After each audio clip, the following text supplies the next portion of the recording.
For most serial killers, they hide what they are. For Eddie Cole, he did the opposite. Told people what he wanted to do, rape, kill women, and for the most part, he did. And somehow, again and again, he was released back into the world. This is Midnight Enigma. I am GoneRouge. This is OneLane. Yeah. And we got MissingPika. Hell yeah. And on today's episode, we're going to be discussing disturbing people and serial killers and creepy things that happen in the world. Let's roll.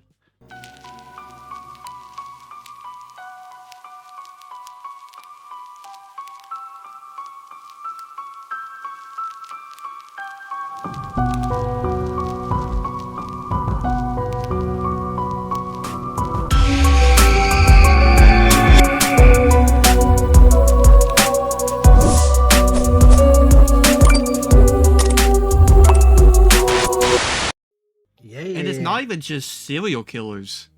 Like, it's about disturbing people in general, like freaks of nature. Yeah. Yeah. Like, what uterus did you come from that made you this freaky? He said uterus. Right. He said uterus. Spawn of Satan. I think this person I'm going to talk about is the spawn of Satan. So here's the thing. So just because they're like psychologically speaking, like they don't have to be killers to be like just crazy or whatever. You think that's the thing that I'm finding.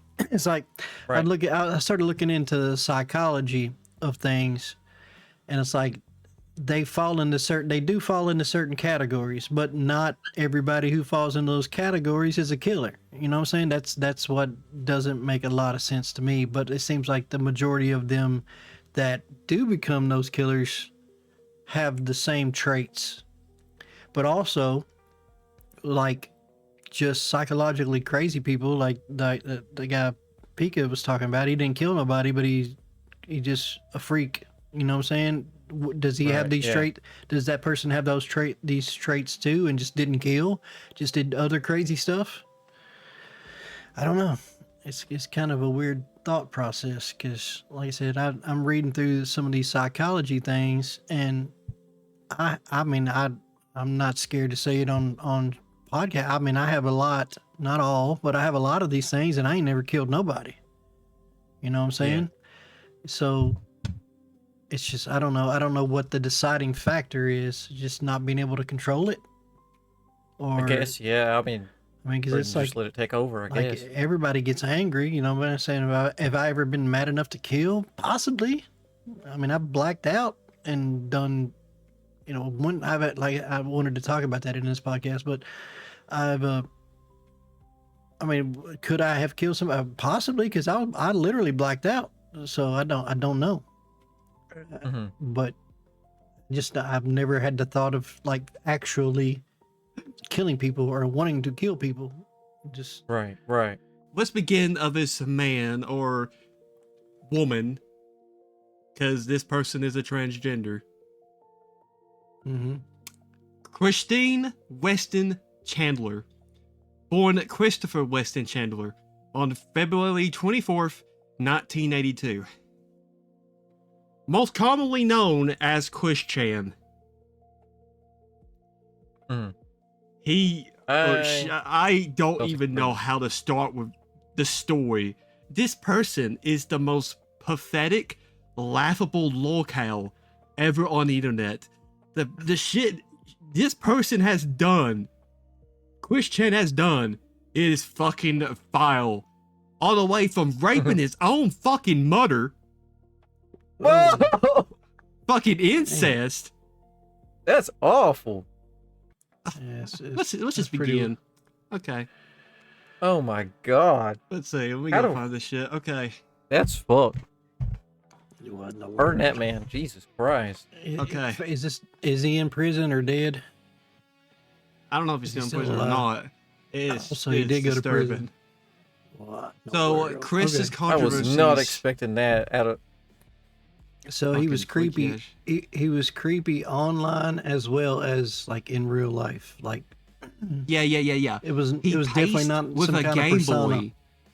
He would pace with a Game Boy, shouted at walls, like literal fucking walls. I don't know why. Walls don't talk. Yeah. If I was a wall, I would have come and go What the fuck hell? himself. Sounds like some But- kind of schizophrenia or something. Yeah. Talking to walls like that?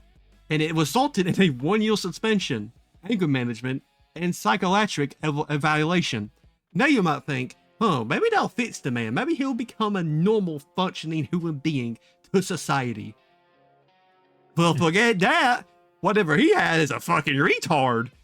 Because, oh my god, they had a few screws loose because they allowed this motherfucker back out. Did not do anything. That's This something motherfucker.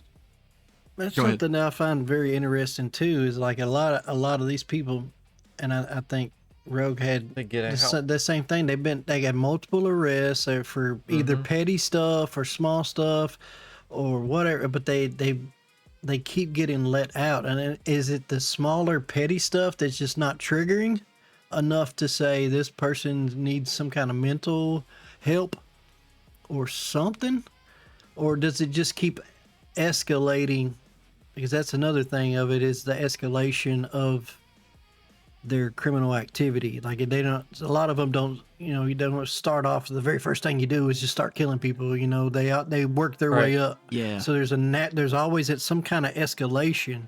So I think Yeah, it's maybe like there's some kind of part to that too. It's I- like kinda does reason why that, yeah. reason why they keep getting arrested is because that is their criminal escalation or whatever. So I mean that kind of makes a little bit of sense, but I don't know at what point in time, like this dude's been like, before he murdered somebody or whatever, it's like he's been arrested 20 some times, and it's not some kind of red flag to say he maybe they don't need a jail cell permanently, or he needs to be in a rubber room somewhere, something. I can't figure this stuff out. This is why we need to bring back mental asylums. We need to bring that shit back. Put these motherfuckers in a coated fucking white puffy, whatever the fuck they call it, and just fucking didn't- slam them in there. I thought mental asylums still existed. I mean, maybe not to the level that they do in movies to or the- yeah. film, but I mean, I thought that. Yeah, not to the level, I don't. I mean, there's a place in the the bigger city north of me that is a mental health facility. They hold you for up to 72-hour observations and stuff like that. It's definitely a mental health facility, but I don't know if they can. I don't want to have like permanent residents. You know what I'm saying? Like somebody who's Yeah. institutionalized there forever. Come I don't and know get if your helping and go on. I don't know if they have that. They used Yeah. to, but it's changed names and changed owners so many times. I don't know. I haven't never looked into it as a place, but I do know that they still exist. I just don't know what they do anymore. Like if they can keep people forever or until Now- they're medically cleared. Right. Now, but it continues. Right. We going down the rabbit hole now. Mall and store bans. 2004 to 2005. September 2004, he was arrested at a fashion square for loitering signs. Banned without parents. At March 2005, he got into an instance with Starbucks with Trohana, invited coffee, then revealed as a prank. This man screamed like a toddler. He screamed like a toddler and got himself banned from the Oh my fucking mall. God. So, That's wild, bro. that- he is is not that just- healthy. He is not normal. Is that June like a 2005, some kind of at attention? Walmart, McDonald's confrontation with managers. He fucking tried to fight with managers. He'd signed but banned after arguing and nearly hitting a car. Okay, July 2005, Target loitering led to the police investigation. Chris claimed hog tying cleared, but mother warned him signs made him look retarded. His mother said he made him look retarded. What the world? What in the I'm world? fucking dying. Nah. Chris blamed jerks. All men except himself / Bob. Who is Bob? Bob. Bob And- the Builder. Oh don't yeah, know he who also Bob blamed is? his. He also blamed his Everybody knows autism for Bob. rejections. He admitted that he had autism, or was he using it as some Yeah, he kind has of excuse? autism. He has Okay. autism. I didn't know if he's just, using it as an excuse or something. Okay. I mean, he's clearly using the excuse right now. Right. Because I know plenty of autistic people so that this- ain't like this motherfucker. This guy's just some kind of content creator that is absolutely off his rocker. That's the basic gist of it, right? Is that that's what but we're getting? I'm just going down like so every weird. incident he has done. I am being detailed. That's a constant For the cry most part. it's like a constant cry for attention and using negative actions Yeah, to get it. he's a freak, okay? He's just a freak. Let's just be honest. Yeah. Doubling down in comics / videos, his bands actually accumulated PVCC malls and stores, and it isolated them even further. But it says this though, setting patterns of entitlement, denial, and escalation when rejected. And that still goes on to this day. Oh, something awful forms. Remember that from the creepypasta episode? Yeah. Yeah. Was he creating stuff on there too? No, he exploded into meme culture. Oh.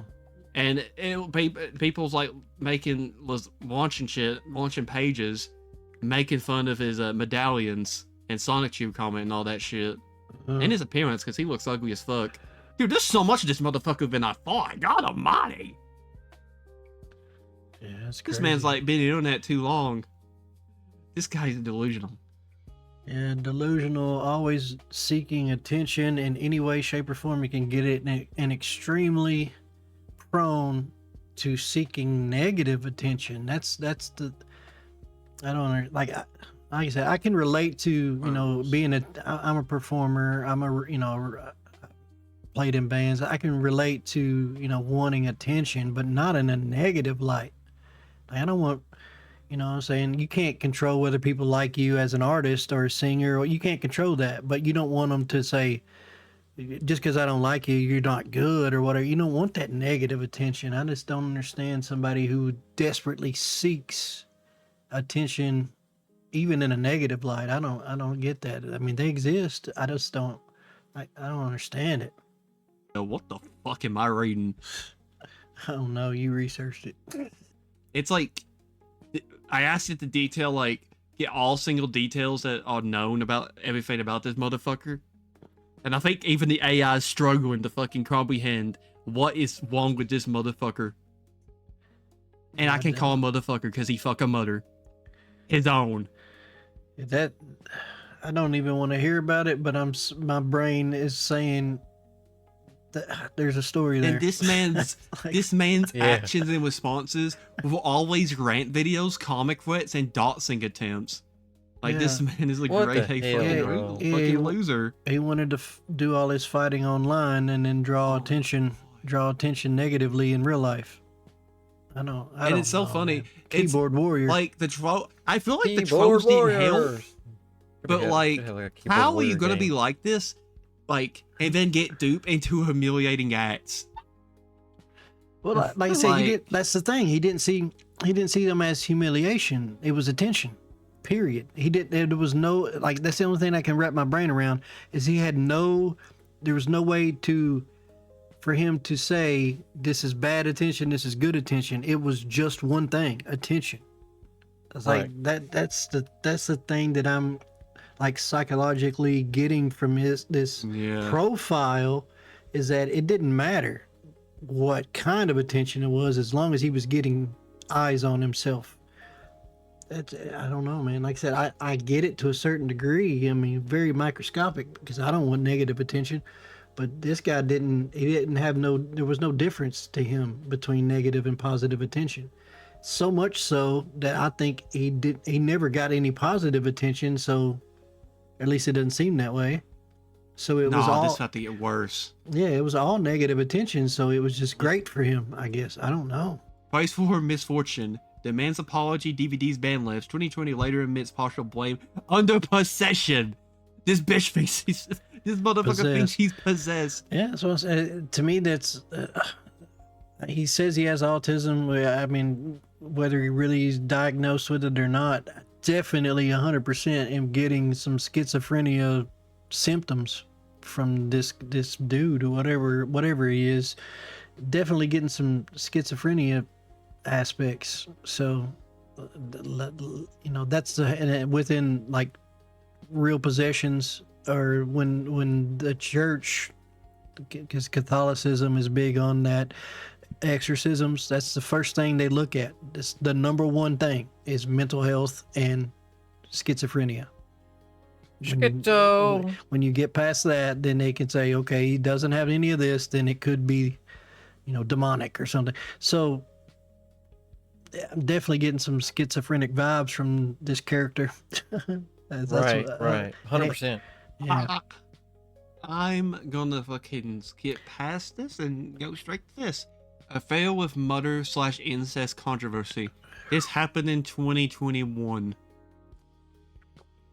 God almighty. This man, his mother is old. Old as dirt. Older than you, Lane. Hey. That's pretty This old, motherfucker. This motherfucker. Yeah.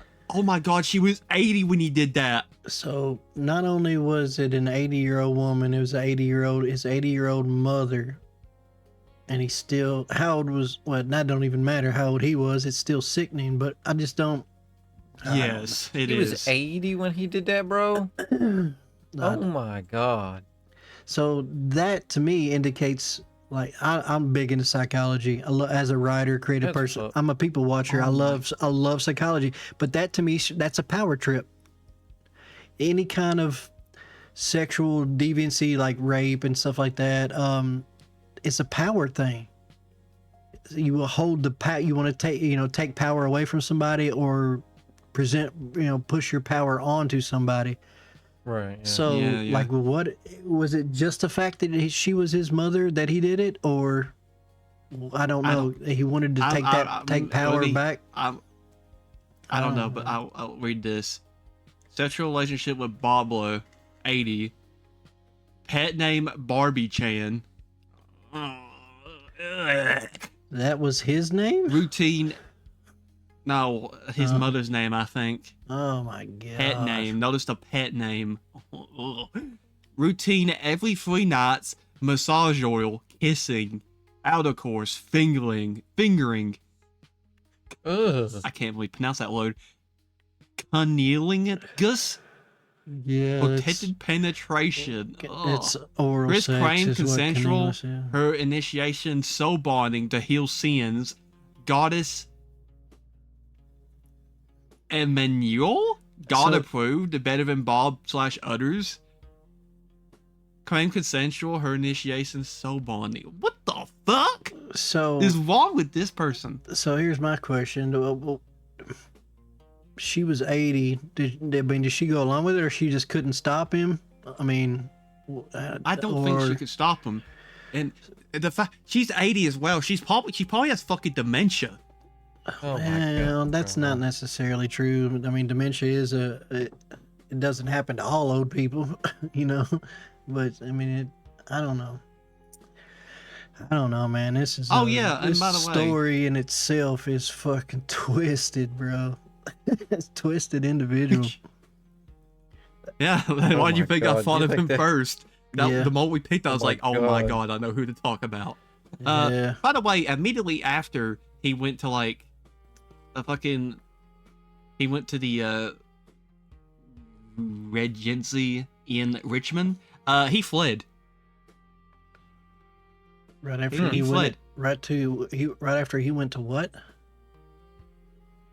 The fucking Regency. Regency in Richmond. I don't know what that is. INN. It's with like a LF hotel? N. Like hotel? It says like this: July 30th, welfare check, emergency protective order. Chris removed from 14 Branchland Court. Barbara hospitalized. She was hospitalized, by the way. His mother?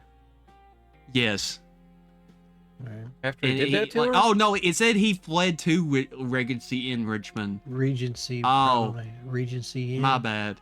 I misread that so bad. Maybe.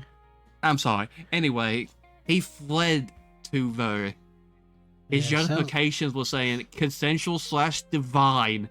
Like somehow his mama's coochie is defined at the age of 80. I do not understand. I said it Nah, just seems I like do understand. He's a seems like freak. a power trip to me. Some kind of power. Yeah, it probably is a power trip. I just don't. Later denied as big talk, roleplay, or shattered glass dimension. Dude, this AI. Grok is dying. I tortured Grok by doing this research. I am so sorry, Elon Musk. Poor Grok. Yeah, oh, Grok. I thought it was Grok. Grok. I'm sorry, Grok. He croaked her. Ah! Poor Grok. He probably is croaking. Because I posted that shit. I fucking much never shit. said this shit. I hope you're the only human being that researched that other person. I don't even know if I want to call it a person, but whatever the hell that thing is that you researched, I hope you're the only person that researched him, because Grok's going to think he's going to start killing us all if we all researching people like that. Shit. Yeah, okay. Outcomes. Patreon / type of bands, collaborators withdrawal, led directly to arrest. Thank fuck. Now the jail saga. This isn't over. He was still. It happened in jail? Live stream- What the hell happened in Live jail? stream at the jail. Calm claimed dimensional merge. He claimed a dimensional merge like a conspiracy theorist after taking like 50 pounds of crack. What the hell? While he was in jail, he took a bunch of dope and snuck a camera in somewhere or a phone and was live streaming from prison. That's basically. crazy, bro. That's Reggie diabolical. C. How did he get internet? Reggie C. Ian. Okay, so he was not in jail yet, thank God. Oh, Dimensional merge. Charged with 1 class 5 felony. I think Reggie C. Ian is like the court, probably. How you gonna be calm and claim dimensional merge after raping your fucking mother? How the fuck are you gonna claim? No, I'm done trying to understand this. Henrico County Jail. This was brief. Then he went to Central Virginia Regional Jail. Yeah. I don't think there is no understanding it. Like the closest we're going to become is like I said, psychological. That's about the only thing. Yeah, by the way, what a shock. Incompetent to stand trial by February to May 2022. how does that work? How are you incompetent? How are you too stupid not to stand trial? Wait. Let me continue. I can tell you. Continue real fast. Okay. It then says restored competent pin me down incident, so he was restored competent. So incompetency is just a mental evaluation that you understand the proceedings against you. You understand why they arrested you, not the fact that you're guilty or not. You understand that you've been arrested and that this court proceedings. It's no admittance of guilt. It's nothing. It's just you have to physically, mentally be able to comprehend and understand the actions that are happening. If they found that he could not understand that, then he is held until he understands everything that's happening, and then they restore his competency. He understands that he's in court. He understands that it's everything else, and then they proceed with the trial to prove whether he did these things or not. It's like a competency hearing. They bring in psychologists and people to talk to him and evaluate his his mental health, and a lot of times that's how they discover he has a mind of a 10-year-old, or they discover all these mental illnesses and stuff during those proceedings. And if they have those, they're not there most times they're ruled incompetent, and they're just I don't know, if you don't understand that's it, cheesy, man. You have to understand that. That's so cheesy. In the United States of America, you have to understand the proceedings and the way the courts system works in order to stand trial. Some people just don't have that mentality, and I guess rightfully so. If they don't, if they truly and honestly do not have it, then maybe prison is not the best place for them. Maybe they do need, some kind of mental help. Those people exist that need that mental help rather than prison. Is it right? No. If my family member was, murdered or killed or hurt by somebody like that, I mean, that's egregious to me that they're not in prison regardless of their mental state. I want them to go to prison, but thank goodness that's never happened to anybody that I know of in my family. So Yeah, thank God I mean, my dad was a crackhead, but he wasn't. I don't think he was super crazy. He was not, psychopath and all that bullshit. right. But back to Chris Chan, though. I won't say anything else because nothing really major happened since the motherfucker in jail. So But he is in jail. He's not in a mental facility. He was found competent and then found guilty. Correct. He should be. He should still be in jail. I'm pretty sure. Right to this day. Well, I mean, Let me type it real fast. it should Wait, be, when Is was- he still in jail? it should be pretty good charges. So I mean, if this was only a few years ago, yeah. Oh my God! He's out. Oh my God. Don't tell me. I saw Jesus the thing that Grok was searching for. 2025. Okay, no. What? He was released on fucking 2023? What in the world? Yeah, no. I don't think I'm going to talk about this person anymore. By the way, this doesn't even... I don't even think it encapsulates all of Chris Chan's bullshit. This is a correct summary. Yeah. Even though I asked for full detail, but the bot clearly... Right. I'm clearly asking He Grok couldn't way even too handle much. the bullshit. That's He definitely. couldn't even handle the bullshit.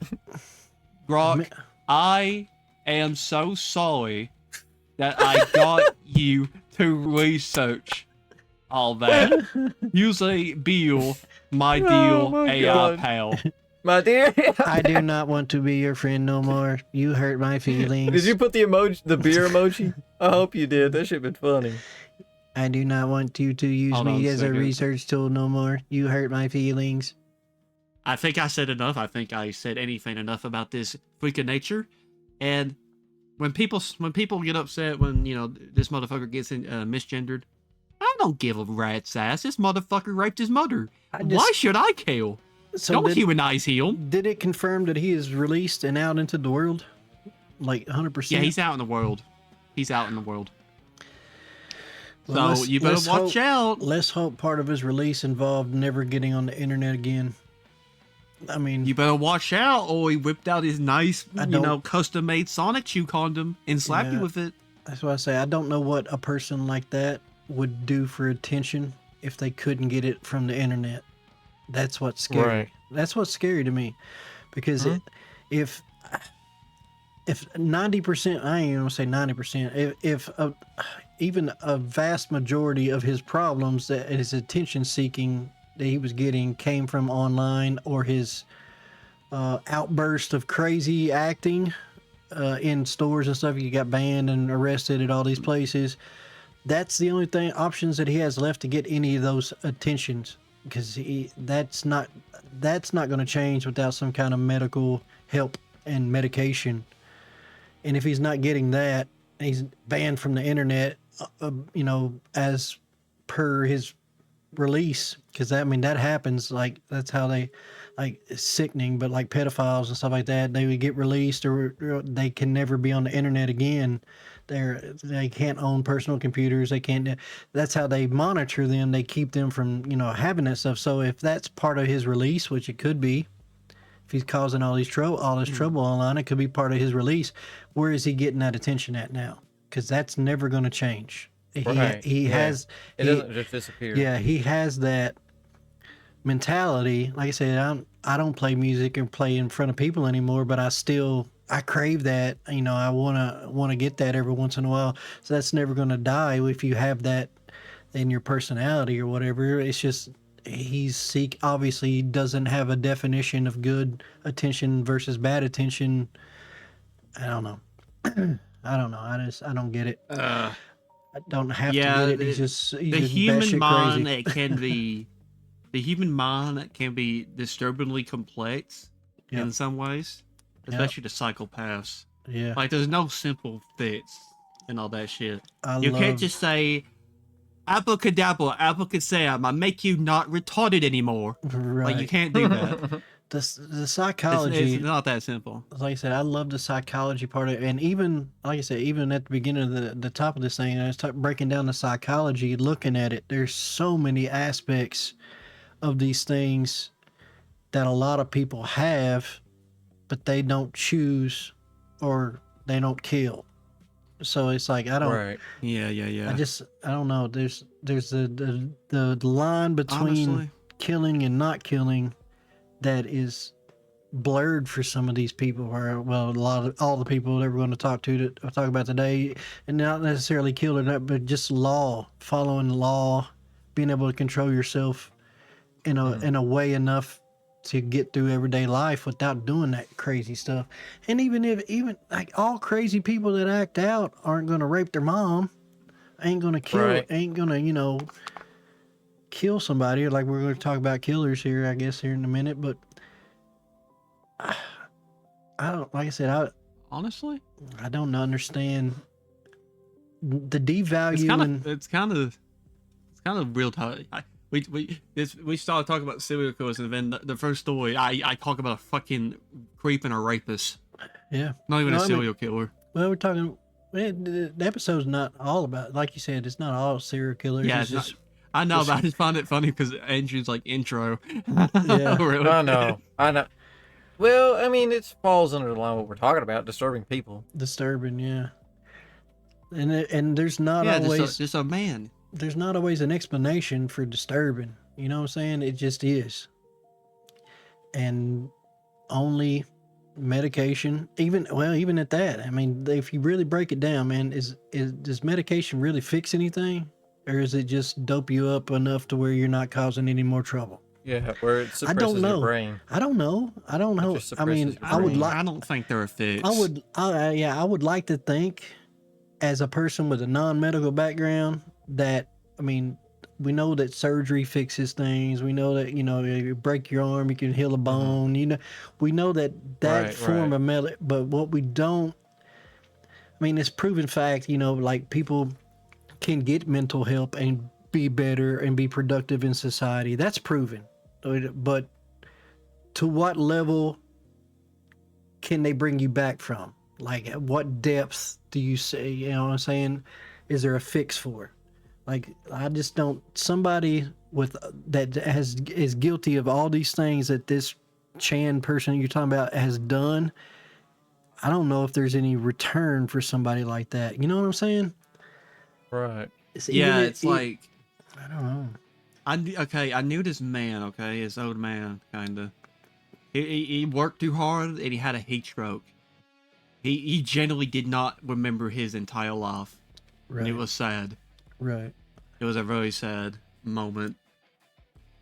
Yeah. Like he was like kind of partway recovering, and then it just got randomly like worse, severe, and it just like he had to stay at like a hospital until he died Yeah. because he couldn't remember. That's sad. Yeah. The It is sad. human brain is so He used to make complex. He used to make like nice fucking spaghetti too. Like, damn, that shit was good. I miss that old man spaghetti. No, I kid you not. He made like the best spaghetti in the neighborhood. He was actually really good. You just don't want to know what his secret ingredients were. And he's part family too, because his wife was my grandma's sister. Yeah. So it's rather, it is sad though, and the fact that there's a point that maybe someday you crash out so fucking bad, you feel biggest temper tantrum, and like your mind just fucking shatters, and like you just forget like That's your entire being and what you have accomplished in life. Yeah, I mean, like I said, like dementia and amnesia and stuff like that, it exists, and it's weird. But on the opposite side of that spectrum too, I mean, you got people that I can't remember exactly what it's called off the top of my head, but people that go in for like surgery or dental, they get put under and they wake up speaking a different language. It's like, yeah. what happened? Like, I'm glad I didn't have that. Yeah, I mean, it's like, When I got my- it's when I proven got my fact. wisdom teeth took it out. has 100% happened. The explanation, I don't know it. I'm sure medical research, I'm sure you could find the answers to it, but the fact of how and why it happens, to me, or thinking about it is fascinating. How complex and multi-layered the human brain is, that you could wake up and know something that you have no way of knowing just from being put under, like the chemical reaction to your brain, to some of the drug. I don't know what causes it, obviously. I don't, but it's just fascinating that it does happen to me. I don't know. Yeah. I love So breaking shit down like that, psychology. I love it. That's my creative writer No. side. this was before he destroyed his entire body. Oh my lord. Oh, Yo, you that said it in the Optimus chat. Prime back there, sick. I have that Optimus Prime back there. And the back left posed on top of a radio, it looks like. Yeah. I have it. It's right now- behind me. Hang on. I do Let me move not my want chair. to copy It's paste. stuck. I do not want to copy touch any of these fucking images. So Look. I'm just gonna ignore the guy in the second. That's just a random Google photo or Facebook photo. But In the, the fucking this is the same dude in all Yeah. these shirts. Oh, the second picture is not. I have that same Optimus yeah, the second picture is not. That's just some What in Facebook the photo that popped world? in.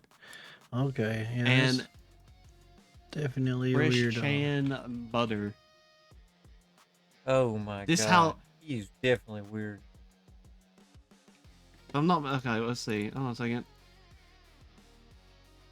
That's Look, crazy, bro. I got that same Optimus Prime.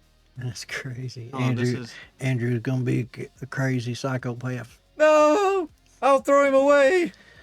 I'm reading it right here. It's part of the psychology. You collect. No. You have Andrew the will same be fine. toys. Andrew will be fine. You have the same toys as crazy people. You are crazy too. Oh man, I feel bad for you, Andrew. No!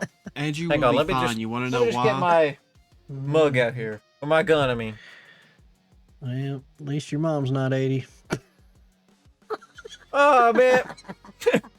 Look at this shit. This is his mother, I'm pretty sure. Oh my goodness, Oh, bro. he did that to her? Oh. Man, come on, dude. What in the hell's wrong with people? Gosh What the almighty. hell? All right, now I'm sorry I Hold on. asked. Let's move on. I can't. Yeah, I'm sorry. I'm sorry, my Google Chrome. I apologize. Oh my god. We're Evil gonna ass go You through man. may that not use me search. as a search tool anymore. Denied. Denied. Access denied. You make my circuitry hurt. Has anybody ever been in the same room with somebody that's a murderer? Or multiple Probably. times? Probably. I feel like I Uh, have. Definitely think Does I my have. hand count as a murderer? I hung out with a murderer for 3 years. 3 years. I hung out with a murderer for 3 years Uh-oh. before he was a murderer. So I listened to his autobiography at work through a podcast. I randomly found him on a podcast. I just went, click saved on a podcast, popped up on your For You, just so I could hear something at work and just chill. Ended up being very interesting. Wasn't expecting it. All right, so Ooh. here's the story of Carl Edward Cole. Carl Cole always knew something was wrong with him. Born in 1938, Carl, who would go by Eddie or Ed, as an adult, quickly understood, even as a very young child, that something was really, really not right about him. The way his brain worked, sometimes he thought that was wrong with him was an inheritance of who he was, and that it was something he must have been born with. When an older boy came into his bathroom, shut the door, and proceeded to teach him how to, quote, masturbate. For example, Eddie taught the kid something he sensed something about him and must have known that something was wrong with him. Other times, Eddie blamed his mother for his dark fantasies. Though she appeared to most strangers like any other stubborn Californian mother, raising a family in the middle of the 20th century, when her husband was drafted into World War II, Vesta Cole started stepping out on him dramatically. She didn't merely reunite with an old boyfriend. She didn't start having an affair with a neighbor. She started attending actual sex parties in nearby apartment buildings, and she brought along her son Eddie with her. What the fuck? Yeah. Oh man, it's Hey, Eddie, it's come to the parties with me. Want to see some nice jiggly titties and man dicks? Fucking God. No wonder that kid's fucked up. Oh my God. Oh, it gets worse, dog. It gets worse. Oh no. Wait, okay. An apartment building she brought along with her son, only to punish him later for, well, no one really knows why. Vesta would also beat her son for other reasons and force him to wear his sister's dresses and then What the mock him. fuck? And she took great pleasure in frequently reminding Eddie that the family at large who was really in charge. And perhaps in a large part thanks to her horrific influence, as Eddie's feelings about sex, masculinity, and power developed, so did his violent urges towards women. Yeah, power. But trips. unlike so many, yeah, but unlike any others, Eddie would actually try to get help for his urges over and over and over again, and told all sorts of people and guards and jails where he was imprisoned on minor charges, police officers who just happened to be running into him on the streets, that he had violent fantasies about women, and they went and that he wanted to strangle them, to kill them, and rape them, and that he wanted help so they could get rid of these thoughts, and they just told him to basically go on somewhere. Bunch of worthless Well, motherfuckers. see, that's the thing that gets Jesus me. Christ. Is, I mean, this guy had these thoughts and urges and all this other stuff, but still knew, you know, that there was something wrong and he had to get help for it. You know what I'm saying? But Right. so there still was that difference. Like there's that mechanism that some people don't have. You know, the knowing right from wrong, or just to be able to control yourself enough to Control it just not do the If things. you go and seek help, Yeah. and then just be turned away like that, man, that's got to be dark as Yeah. hell in your mind. Well, I mean, at some point in time, he's like, I've done what I've told enough people. I've asked for enough help. I can't fight it anymore, and he just did it. Probably. I don't know what the dude's story is, and that still doesn't. I don't know, man. It's so bad, dude. I think today's Dude, time. This is what I. Go ahead. Go ahead and ask your question. When was this? When did this happen? In what years was this? The early 1900s. Oh, okay. So that's at least I feel like in today's He was born in time. 1938. I think in today's time, if we pay a little bit more attention to that, if somebody's crying for help, you at least put them somewhere for an observation somewhere. We have Right, that. yeah. We pay a little bit more yeah. attention to that these days, because somebody's not going to cry for help unless they're trying to get out of legal trouble or something. And it's still legally you have to look at it. But I mean, people's not going to cry for help like that unless something's really going on somewhere. So I think today's times we do tend to thankfully pay a little bit more attention to that, so they don't go on to do crazy things like that. So I don't know. Right. Hey, Also, force him to cross dress. Force Yeah, him to cross dress. Yeah, we'll get to his that. mother definitely had So- some mental illness too. I wanted to go in more depth on his adult life, but dude, this would have turned this podcast into like another 2 hours long, and I didn't want to do that. So I went a lot more depth in his childhood, what basically turned him into what it was, and I went I went into depth in like some of the shit that happened, like what caused him to become a serial killer or whatever. But like, dude, so his father was born on May 25th, 1900s, and his Vesta, his mother, was born in 1904. And the two settled down. He had an older brother and an older sister. He was the third child. The Coles found a 3-bedroom house with a big backyard so that all the children could play. Beneath the house, Eddie had found a crawl space he would make a fort under the house. On December 25th, 1940, Christmas Day, when a bunch of family members gathered around the clubhouse, a golf course, Vesta's parents now managed celebrating the holiday by dropping coins into the illegal slot machine that flanked the bar. But it was kind of a sad celebration because Eddie's dad had just been drafted in World War II. And this is when shit goes haywire for Eddie at home. Pop's gone. He had managed to get Vesta pregnant before he left, so now she's yeah. So it was husbandless sibling. behavior. Yeah. Husband was away, and the kids crowding the house. Vesta itching for a different kind of life, or at least something to take the edge off. Quote, one afternoon, while Eddie was playing with toy soldiers in the garden, his mom called him inside. Reluctantly, he had left his game and went inside. Then strangely silent house, normally filled with kids at this time, but both Nancy and his brother, Richard, were off to school. Patrician, the baby, at the neighbor's house. He had found his mom waiting on him in the kitchen. She told him to go get cleaned up. We're going visiting.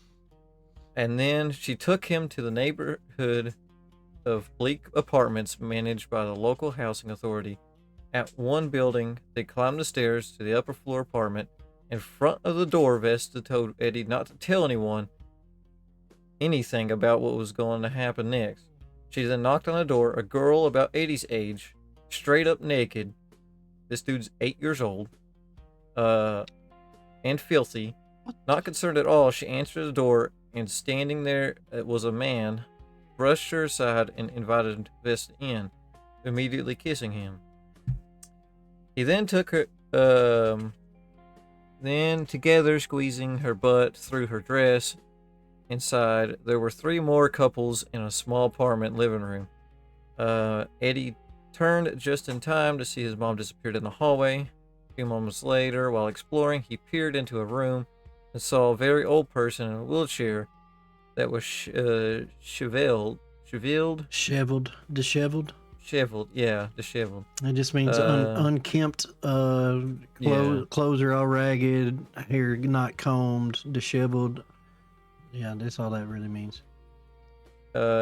He got scared and screamed. What a house! His mother soon reappeared, and instead of comforting him, she laughed at his tears.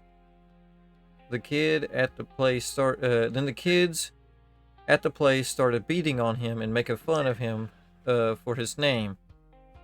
Back at home, his mom beat him and threw out all his toys. And when this was a repeating event, over and over, she once made him wear a dress out in public just so they would make fun of him. 1944, she kept him out of school for an entire year just so she can mess with him more. In 1945, his father finally came back home from the war. They had the party. They had a big celebration party when he returned, but Eddie was terrified to spend any time around his mom, so he hid. And this would appear to be a disaster because Cole later recalled that his dad must have noticed me and made some comment to my mother because she came around and then told me that she needed help with something from the house, quote, end quote. Drunk Vesta, his mother, stumbling into the house, dragged Eddie behind her.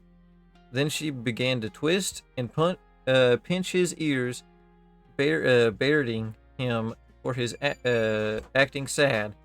She also twisted his arm behind his shoulder and had enough to make him squeal. Hard enough to make him squeal. Nobody came to help him. This was the moment that would shatter his belief in his father that he would not do anything to help Eddie. They would call him Cabbage Patch Head in class. One day, going to the bathroom. Eddie's brother's friend was in the bathroom when he shut the door and, quote, taught Eddie how to masturbate, end quote. Oh my God, dude. Could you imagine? His brother's best friend. Oh my God. So I'm confused. So, okay, no. He's at 8 years old. That dude decided to teach Eddie how to play with little Eddie. Okay, we get that. But like, what do you mean by his father wouldn't do anything? What was you doing at 8-year-old? Bro, I wasn't thinking about shit. Dude, I was playing fucking Sonic the Hedgehog and Pokemon. Yeah. like I said, it's to me, like I said, there's a lot of evil Evil, man. and Straight evil. and Evil people making evil mental people. illness, man. Yeah. But like I said, this. I'm not saying that this, whatever your guy's name is, doesn't have any mental illness, but he is realizing this entire time that everything is wrong. Mm-hmm. He's getting mistreated. He's getting taken to these places where bad stuff's happened. He's getting picked on. But not everybody that gets picked on and gets mistreated and becomes killers or whatever this guy eventually does. So, I mean, still, there is a defining line. Right. Oh, yeah. What's justifiable to what he did? Yeah. This isn't just like, I mean, it sucks, but you still can't go out and, Right. Do what he did. He got his Joker moment, basically. Yeah. Yeah. That's the great thing about literature and comics and in stories is all villains have that moment. Right. And most humans do too. They really do. It's just it's hard to find it sometimes. But they exist. I then wrote, because I typed all this out, like just jotting down hitting points, point markers and stuff, highlighting it. A couple of weeks after the bathroom, he was playing outside with a girl from the neighborhood. They were playing, quote, doctor, and he tried to, quote, play with her, and he had thought something was wrong with him, and then one day while they were wrestling, she had knocked him over and then sat on his face. He felt disgusted and humiliated. Before he could shove her off of him, his mom came out there and got her off of him, and then she hit him in the face. He ran under the house holding the puppy that they had. He was holding onto the puppy, crying into the puppy's arms, or holding onto the puppy, crying into the puppy. When he realized when he looked at the dog had died from strangulation. Oh my gosh. He had hugged it to death at 8 years old. And I guess this is what started it, because it goes downhill after this. One afternoon while playing with some boys at the harbor, when he then all of a sudden decided to hold one of the boys underwater until he stopped moving, killing him. It was deemed an accident, and then that's when he started getting his fantasies. He would then go on to get... I'm gonna say this. Fuck the mother, that fucking whore. Like, genuinely, god fucking damn. Like, he shouldn't kill the boys, of course. He shouldn't be killing the dog. Honestly, I wouldn't blame him if he killed the fucking mother. She's an abusive piece of shit. He didn't mean to kill the dog. He killed the dog on accident. Yeah, that was accident. But when he killing that guy though, that boy randomly, he should. Yeah, why that the was fucking weak. go after your mother? She's an abuser. Yeah. Fucking claim self-defense. It's clear escalation too, regardless. He would then go on to get arrested multiple times, DUIs, public intoxication, same ordinary shit, stealing, writing illegal checks. Yeah, criminal escalation. Yep. He was arrested over, I think, 33 times. And cried and was asking for help a lot and not getting it. That's the thing that breaks me is, like I said, thankfully in today's time we don't ignore that. Right? Yeah, 100%.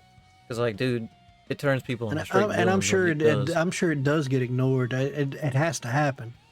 I don't think it will be, quite frankly, though, because this was like in the 40s. Right.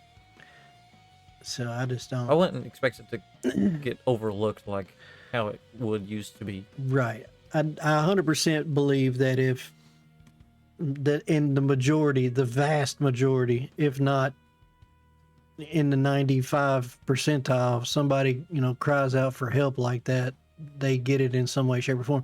I could be completely wrong about that. My heart and my head wants to believe that, but I also know humans are human and they're going to they're going to inhuman. Right. So, not everybody who asks for help is either A, doing it for the right reasons, or they're, trying to get out of something, or the person that they're crying out for help for is going to give them that opportunity for help. So, like I said, humans are going to inhuman at every chance that they get. If they're bad people somewhere. Yeah. So I don't know. And yeah, now he's 22, and this is when it starts going real dark. He went on a cruise after dark, and he driving. pulled up. Oh, he's talking about a boat cruise. I was like, dang, he got on a cruise No, boat. driving. Yeah, He cruised around after cruising night. the streets. I got you. At night, yeah. When he picked out a dark sedan with a variety of huddled shapes inside.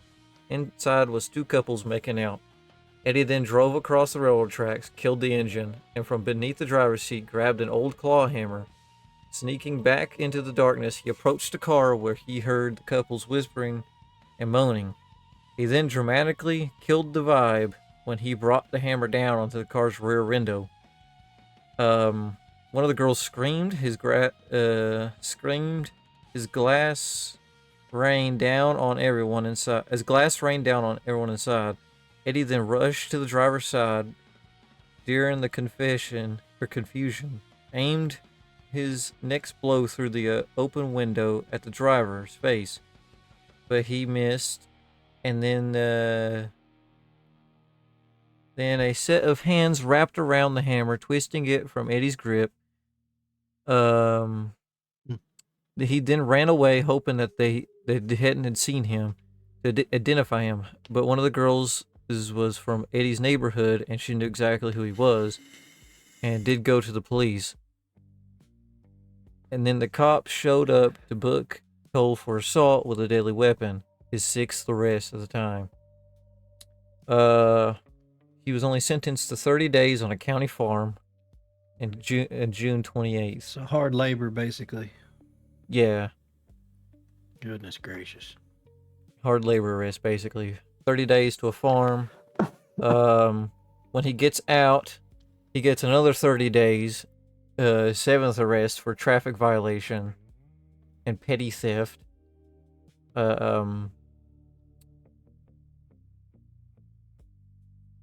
Freaking 7 at this point. 7. It just, it just staircase steps. It just keeps going up and up. Mm-hmm. This time Eddie lost his car for missed payments while he was in jail, and on January 1961, Eddie began telling others now something seriously is wrong with him.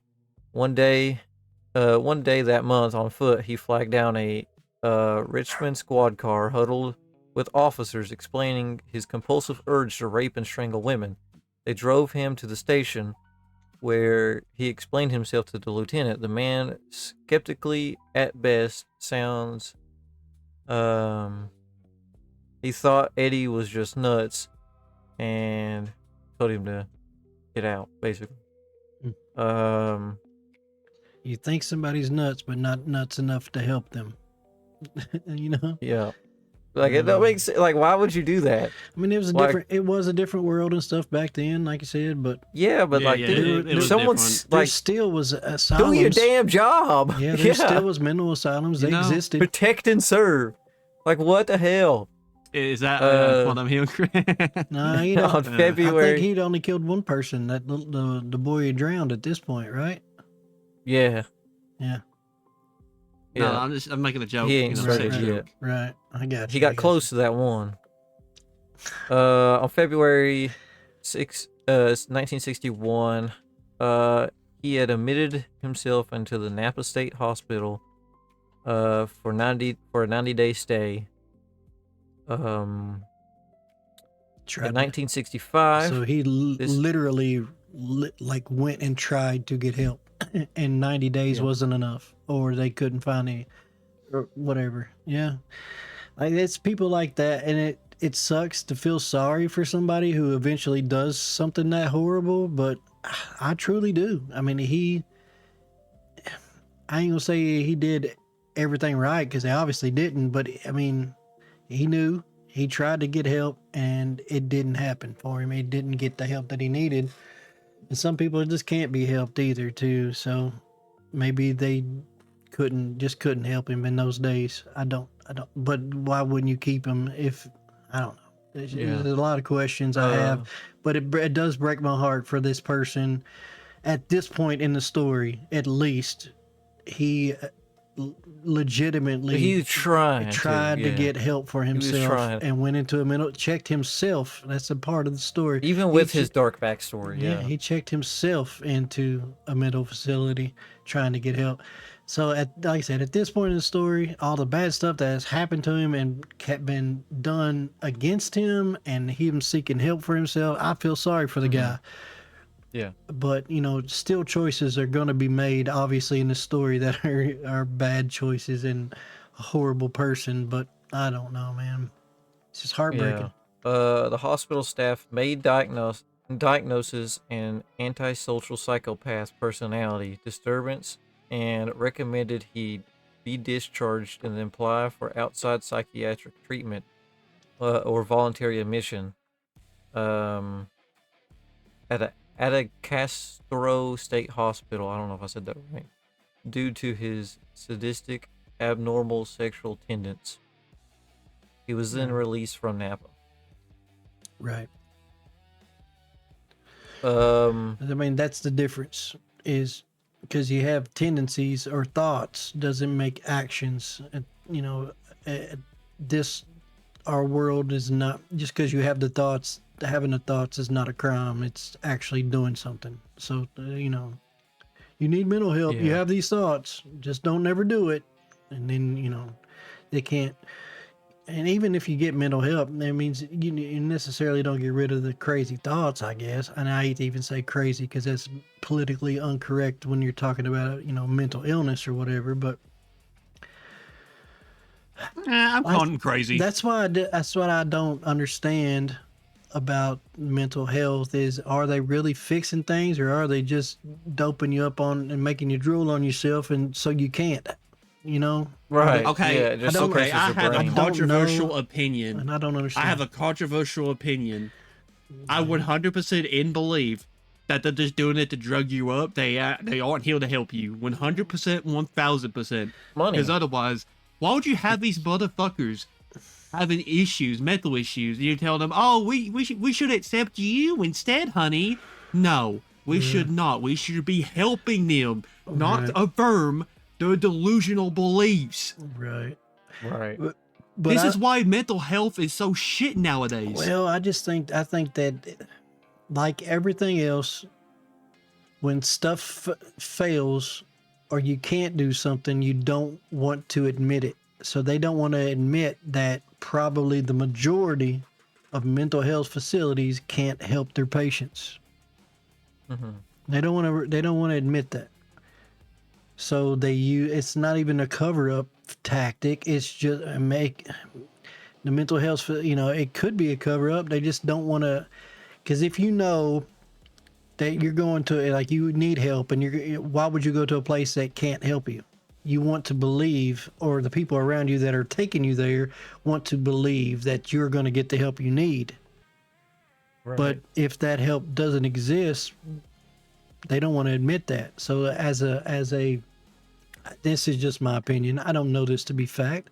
I just know that you're not going to admit that your stuff is not, you know, your care is not working, that all you're doing is doping them up so they can't do anything, or they can't have these thoughts. And we don't know they're still having those thoughts in their drugged out minds. We just know they can't act on them, so they're no harm to people. So I don't know. Mental health, to me, I'd love to dig into it a little bit deeper. But as an outsider looking in, that's kind of what it seems like to me, is that sometimes it works for people. Most times it seems like it doesn't. Right. And I just think that maybe once there's something wrong, you can't always, or the vast majority of times, you really can't fix it. So what do? You either let them go out in the world and hope for the best, or you keep them doped up in a rubber room somewheres, and either which way is either good for society, bad for the person, or bad for society, good for the person who gets to do whatever the hell they want and get away and what I don't know. Yeah.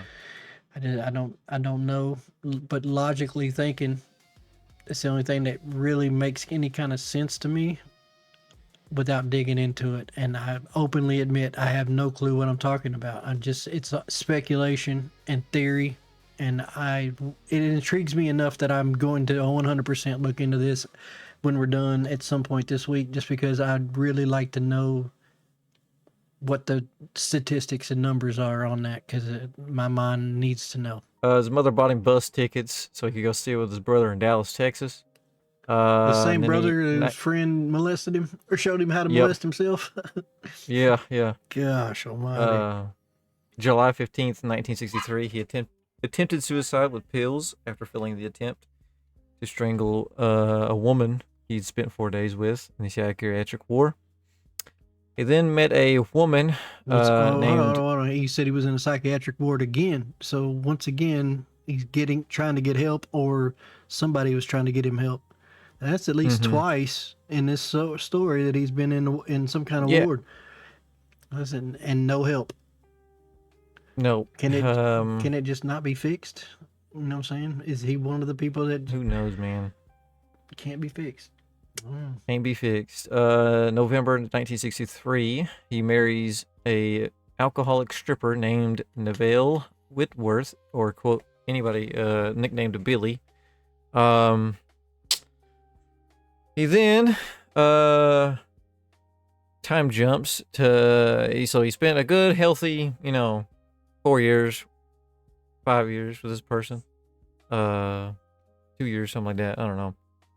In 1963, he would borrow his brother's car, drives back. Him and his wife had got a hotel room. He would leave. He would go borrow his brother's car and drive back to the hotel around 1 a.m. in the morning. Parks behind the Carlton Hotel. Goes to the back door with a can of gasoline he got outside of Billy's room, his wife's room. He then starts pouring it while backing up to the exits and then striking a match, throwing it on the gas flames.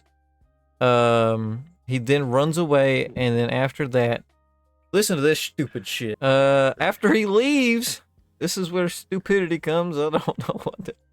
After he leaves, he then calls the hotel operator and asks her, quote, "How did you like that fire?" Yeah. He was starting to go down that, hill of being insane. He then, after a few minutes, asks her out on a date. After he burned her shit? Yeah. After you're hot as fire, said baby, yes. come out with me. She said, "Yes, I'm about to leave work in just a few minutes. Can you come pick me up?" He takes it serious. Hold on a second. This dude burns her shit, asks her out, and she says yes, even if it's fake. That is insane. What riz did this man have? He had that dang big dick. That's huge dick energy. God. Dude got a BBC. No, it was a trap. Let's burn all your shit down, baby. Serious. We'll take you out. He takes it serious and actually thought she was going to go out with him, and he shows up to take her out on that date. And when he gets there, the police are waiting for him. And of course, he is formally indicted for arson on August 19th. Arrest number 16. Once he gets out, there's a woman who gets out of the car to relieve herself. And while checking out the view of the city lights, Eddie... I know you were going to say, while checking out the view of the girls while she's relieving herself. I was like, what are you going to say here? Oh, my God. Eddie grabs his claw hammer and approaches her and drove the hook steel through her skull. And she dropped to the ground, and dark stain spreads around her head, blood. So a woman just trying to use the restroom, and he's in an unsafe place, and he showed her how unsafe it was. Her, Man, what? He later then gets arrested but not arrested for the murder. Gets arrested for drunk driving.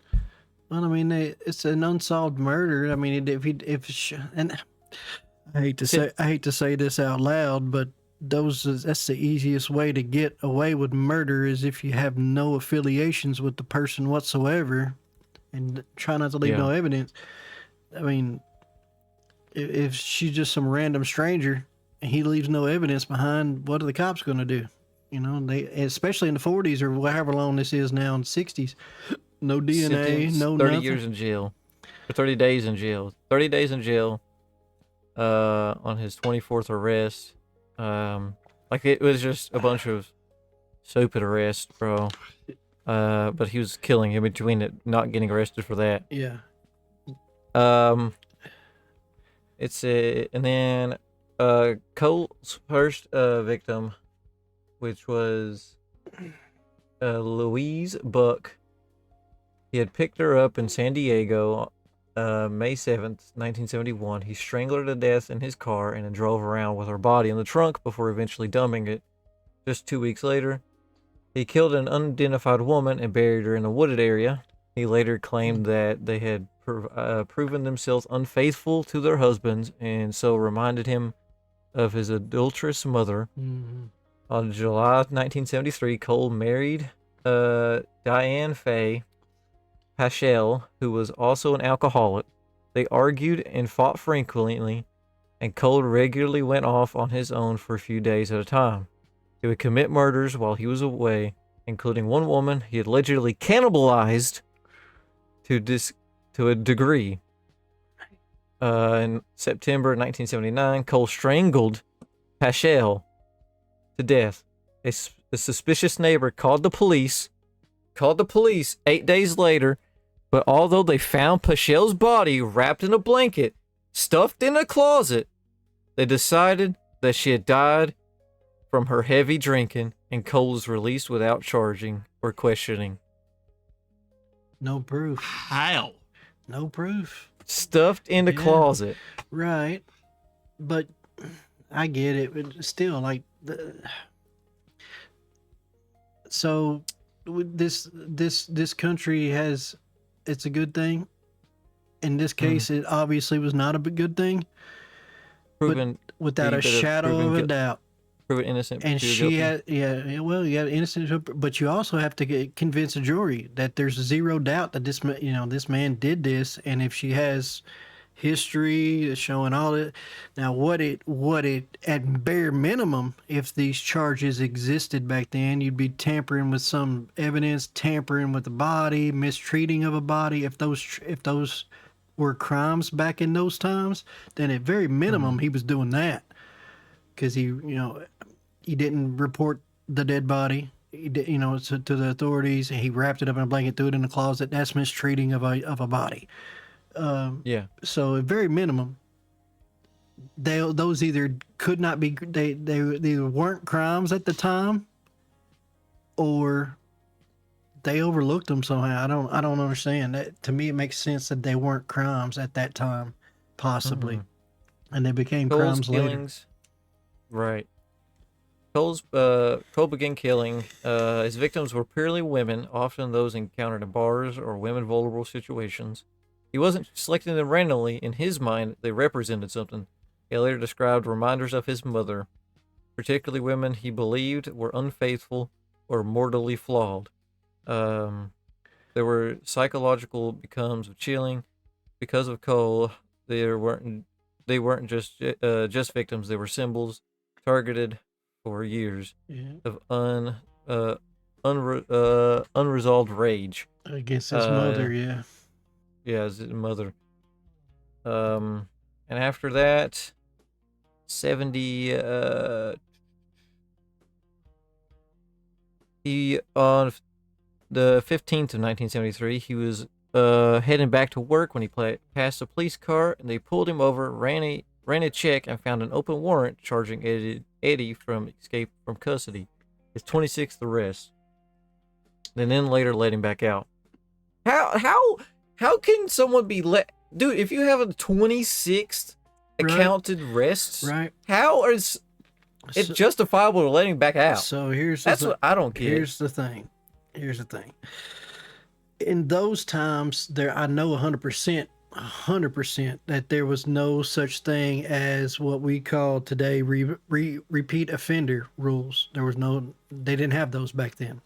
So they could only hold you for the crime you were currently convicted of, unless it was active. Like they said, they got him for a warrant or whatever before, unless it was something that he has not been punished for yet.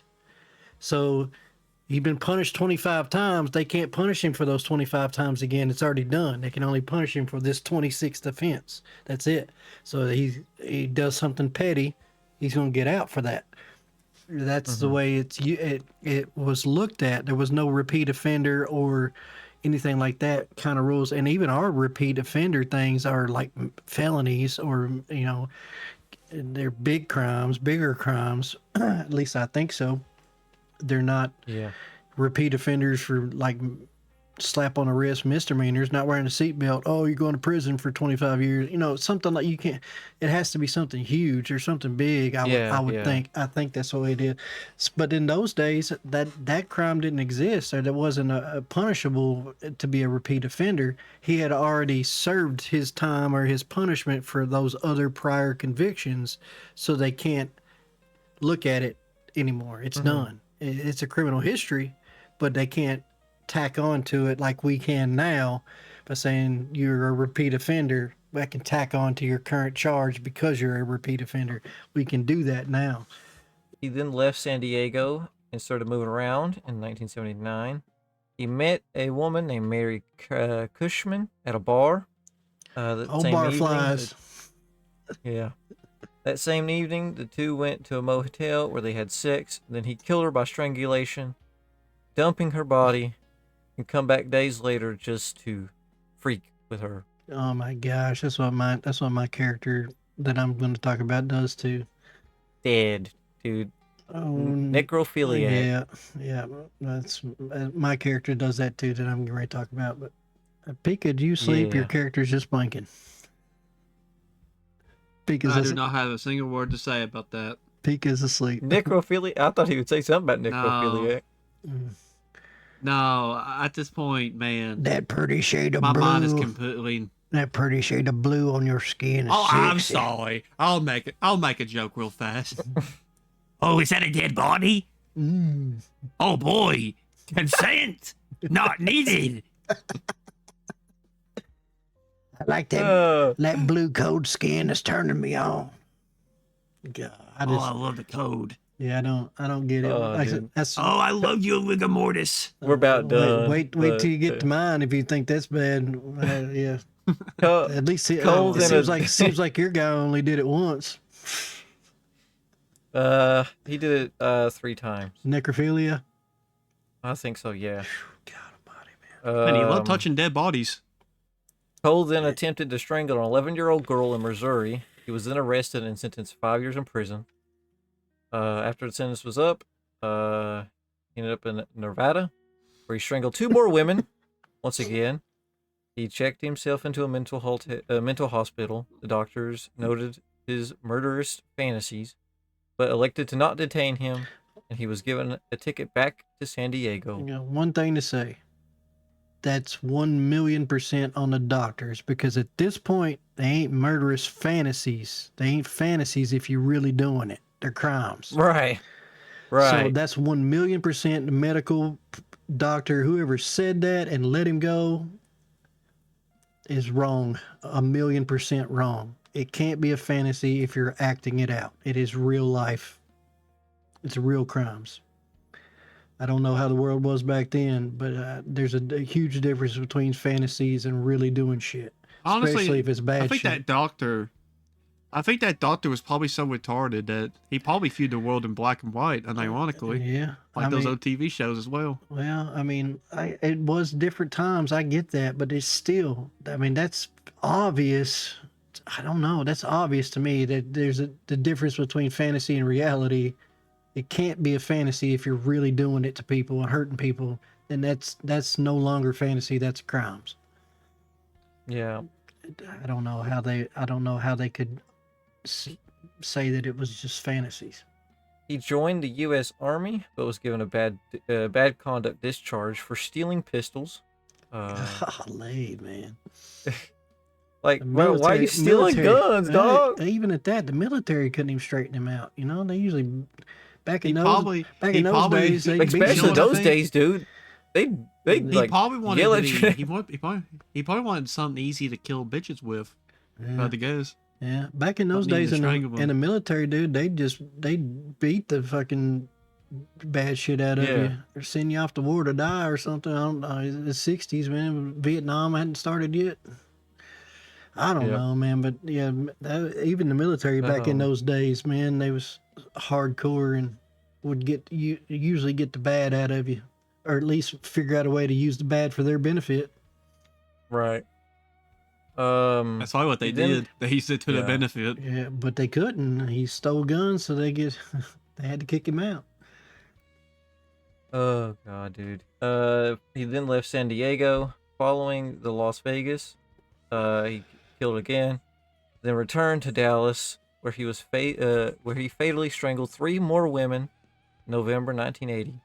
Cole was suspected of the second of these killings. Also one of those women's he did. Also necrophiliac. That was one of them. He was suspected in the second of these killings and was also found on the scene on the third murder. He was arrested and held in custody. The police then came to the conclusion that the victim had probably died of natural causes, Oh my! and Cole was ruled out as a suspect before he was even confessed to. Like, bro, he's at the scene. So How's that make sense? So I still think being a cop, being a police officer in those days, if you were a good officer, had to be probably one of the hardest jobs in the world at that time. Not that it's easy now, but I don't know, man. I'm just trying to put myself in these shoes and come up with reasons that make any kind of sense to my brain. Well, There's no if DNA. they're all there's drunks, and you're innocent until proven guilty. You have very little proof. well, the very way little evidence. It just doesn't make sense the with way his he history. killed them was strangulation. And Yeah. I've heard if you're drunk, the bruises of strangulations don't really occur. I don't know if that's true or not. So the strangulation bruises. I don't know for fact. I do know that obviously alcohol thins your blood, and it could not. Yeah. What is it? Coagulate to if form he the was, like- bruises. It's possible, but I don't know that's for fact. It makes a little bit of sense to me as not knowing, but Right. still. I mean, I guess maybe medical examiners, they got that bone in your throat that only breaks under strangulation. They could have, I mean, I don't know, dude. It's just, how are you naturally causing out these people? And Yeah. he's standing next to them. yeah. Like, they're just. I was just walking. la, la, I was just walking here and found this body. Here it is. For Right this- here. I mean, this is the ninth time I've been convicted of this. I'm just keep finding them. Like, don't know, at dude. some point, you gotta put the damn hammer in the hammer next to the nail and But just hit that thing to the In wall. the Like, same, damn, in bro. the same breath, you got to look at it this way too. The records, like, is he moving around a lot? Is he in different areas? Like, Yeah. so let's look at this from a Like San Diego, Missouri, let's Nevada. look at this from a good officer's Dallas, perspective. Is they may not had the nationwide criminal records, and they may not be able to find that quick enough Yeah. to prove all. I mean, like I said, I don't know this for fact. I don't know when all these. I know we got the CODIS system and all this stuff now. At least is what they show on TVs. They have. Somebody gets arrested in California, we get them here, we know everything. But they might Right. not have had all that yet. I don't know when all that stuff was invented. I don't know either, but this was in the 80s. Yeah. Or it spanned from like this, what was it? It started in the 60s. 60s or to the something. 80s, so he's 20 It years, started in over a 58. 20-year killing career. Yeah. I just We're in the like I said, 1980s. I don't know, Still man. getting out of this shit. I just number one, extremely crazy person, very bothersome mental health person. But how lucky do you have to be in your eyes to get away with all this stuff as many times as you do and have? I just don't understand. I don't understand how to. Uh, I don't know how police officers could get convictions and stuff back in those days. dude, And the way this ends stuff is is so- so diabolical. Yeah. Like, oh my god. Okay, so then Cole, drunk out of his mind, alcoholic, wandering the streets. Neighbor calls 911 saying that there's a man under his house. He gets arrested again for public intoxication. He then claims that he had murdered at least. So I guess he was just. I mean, what age is he at this point in 80s? He had to be like, 30s. He'd probably be about 60. and he's under people's houses. Claims that he had murdered at least 14 women over the previous 9 years, although he added that there may have been more, suggesting around 30. But he couldn't remember exactly, as he was usually drunk when he committed his crimes. And on April 9th, 1981, Cole was convicted of 3 murders. Convicted of 3 murders committed in Texas. One where, they saw him standing at the body. He was then sentenced to life at the Huntsville prison in 1984.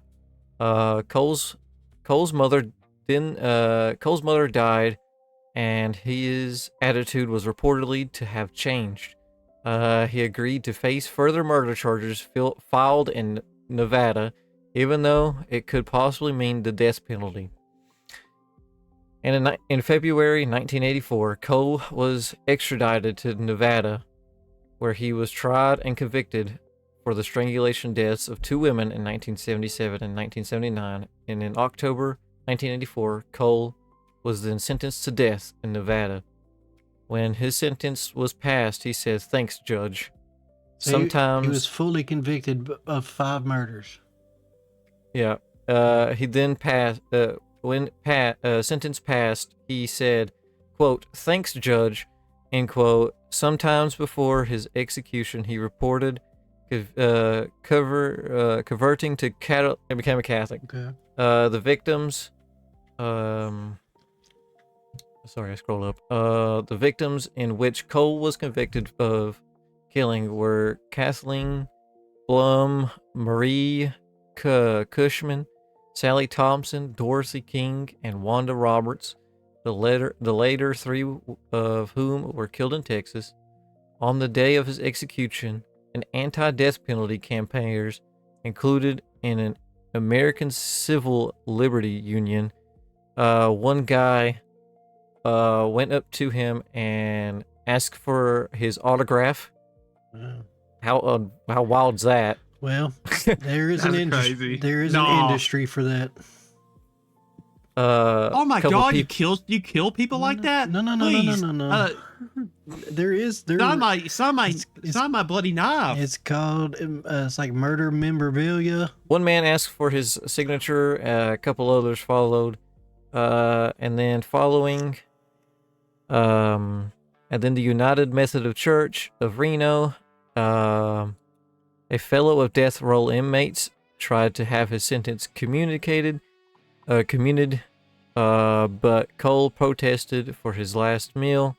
Cole ordered a jumbo fried shrimp, French fries, a salad with French dressing, and Boston clam chowder. The night before he requested Kentucky Fried Chicken, but the guards could only give him chicken nuggets, as he was not allowed to have food with bones. Cole was executed by lethal injection at Nevada State Prison on December 6, 1985 at 2:10 a.m. His brain was then removed after the hours of his execution and studied for abnormalities at the University of Nevada. Wow, And that's how his story ends. that's crazy, bro. What a story. So this dude, Was arrested 33 times, at least. and it That's a all, big arresting. got no serious help. and he tried multiple Mother was a times. piece of shit. And it stems from two things that I can mental illness. Number one, it's hereditary mental illness. Family seems like, and his mother.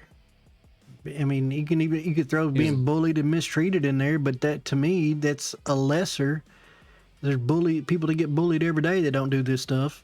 Can Right. I want to point this out. But He was like, So Andrew, from this story, he got happier the moment his mother died. yeah, yeah.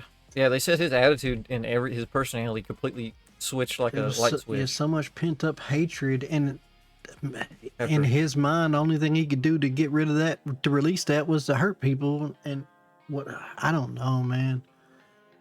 I think he thought the idea of her going to hell made him feel made better. him like, Yeah, made him better. like, it got rid of that demon in him.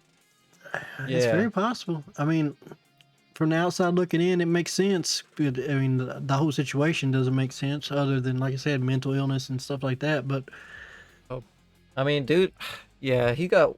I mean, is it justifiable what he did? Like because of his backstory? Not really, but damn, he had one shitty ass childhood. yeah, Like molested, basically molested. Well, yeah, no, not basically. He was molested. I mean, being taught how to do that by He somebody. was also abused. All sorts Abused. of shit. I honestly might argue sexually abused. You make a child fucking cross-dress like that. You fucking freak of nature. Just to make fun, bro. And like, how shitty of a mother do you like? Kept him a whole year out of school just to make fun of him and beat on him, man. yeah. Like that's awful, dude. He definitely did what he did. He definitely knew what he was doing was wrong. He definitely tried to get help, and he definitely had a horrible, Stop it, dude. a horrible environment. But that didn't, and that he couldn't stop himself from doing it. I feel like when people like complain about saying like they don't have good health, mental health, Yeah, I hear these stories, I'm like, which yeah, I mean to be fair, everyone has a different struggle, obviously, yeah, but like, just be happy that you probably won't become like them, yeah. and Yeah. just hang out with your loved It's ones, just- stick together. Well, that's another thing too. No That's matter so bad. no matter how Like, bad what you have. no matter how bad you think you had it. I mean, there's There's definitely always somebody like always that, man. somebody You that's can got- you can't even put yourself in their shoes for a minute to understand how Oh, bad it bro. was. You know, being drugged to sex houses, beaten, yeah. And made that- fun and of, what's I it- thought my childhood was pretty fucking bad. And Like, what- good accidentally God. killing your dog. And like I said, and what makes it worse for me is there's Molested. definitely kids in this world right now that have it worse than that guy did, Yeah, and that Yeah. that's heartbreaking to me. definitely. It's absolutely heartbreaking. Awful. I mean, when you seek as much help as he did, and then you just fuck, I don't care. Yeah, they just Well, keep just let- throwing, just throwing let him it back take out on over. the streets when they Just had let it take over, damn it. the police failed him. The mental health facilities failed him. Justice I system. mean, even his teachers in school should have noticed something. Somebody. No, they're too busy making fun of him, calling Cabbage Patch Head. all these systems failed him, and then the worst of all, he failed himself. Because yeah, he knew he needed help, but that ability may not have been there in his mind from his mental illness or whatever it had. Because I mean, he was not diagnosed with anything other than having bad thoughts.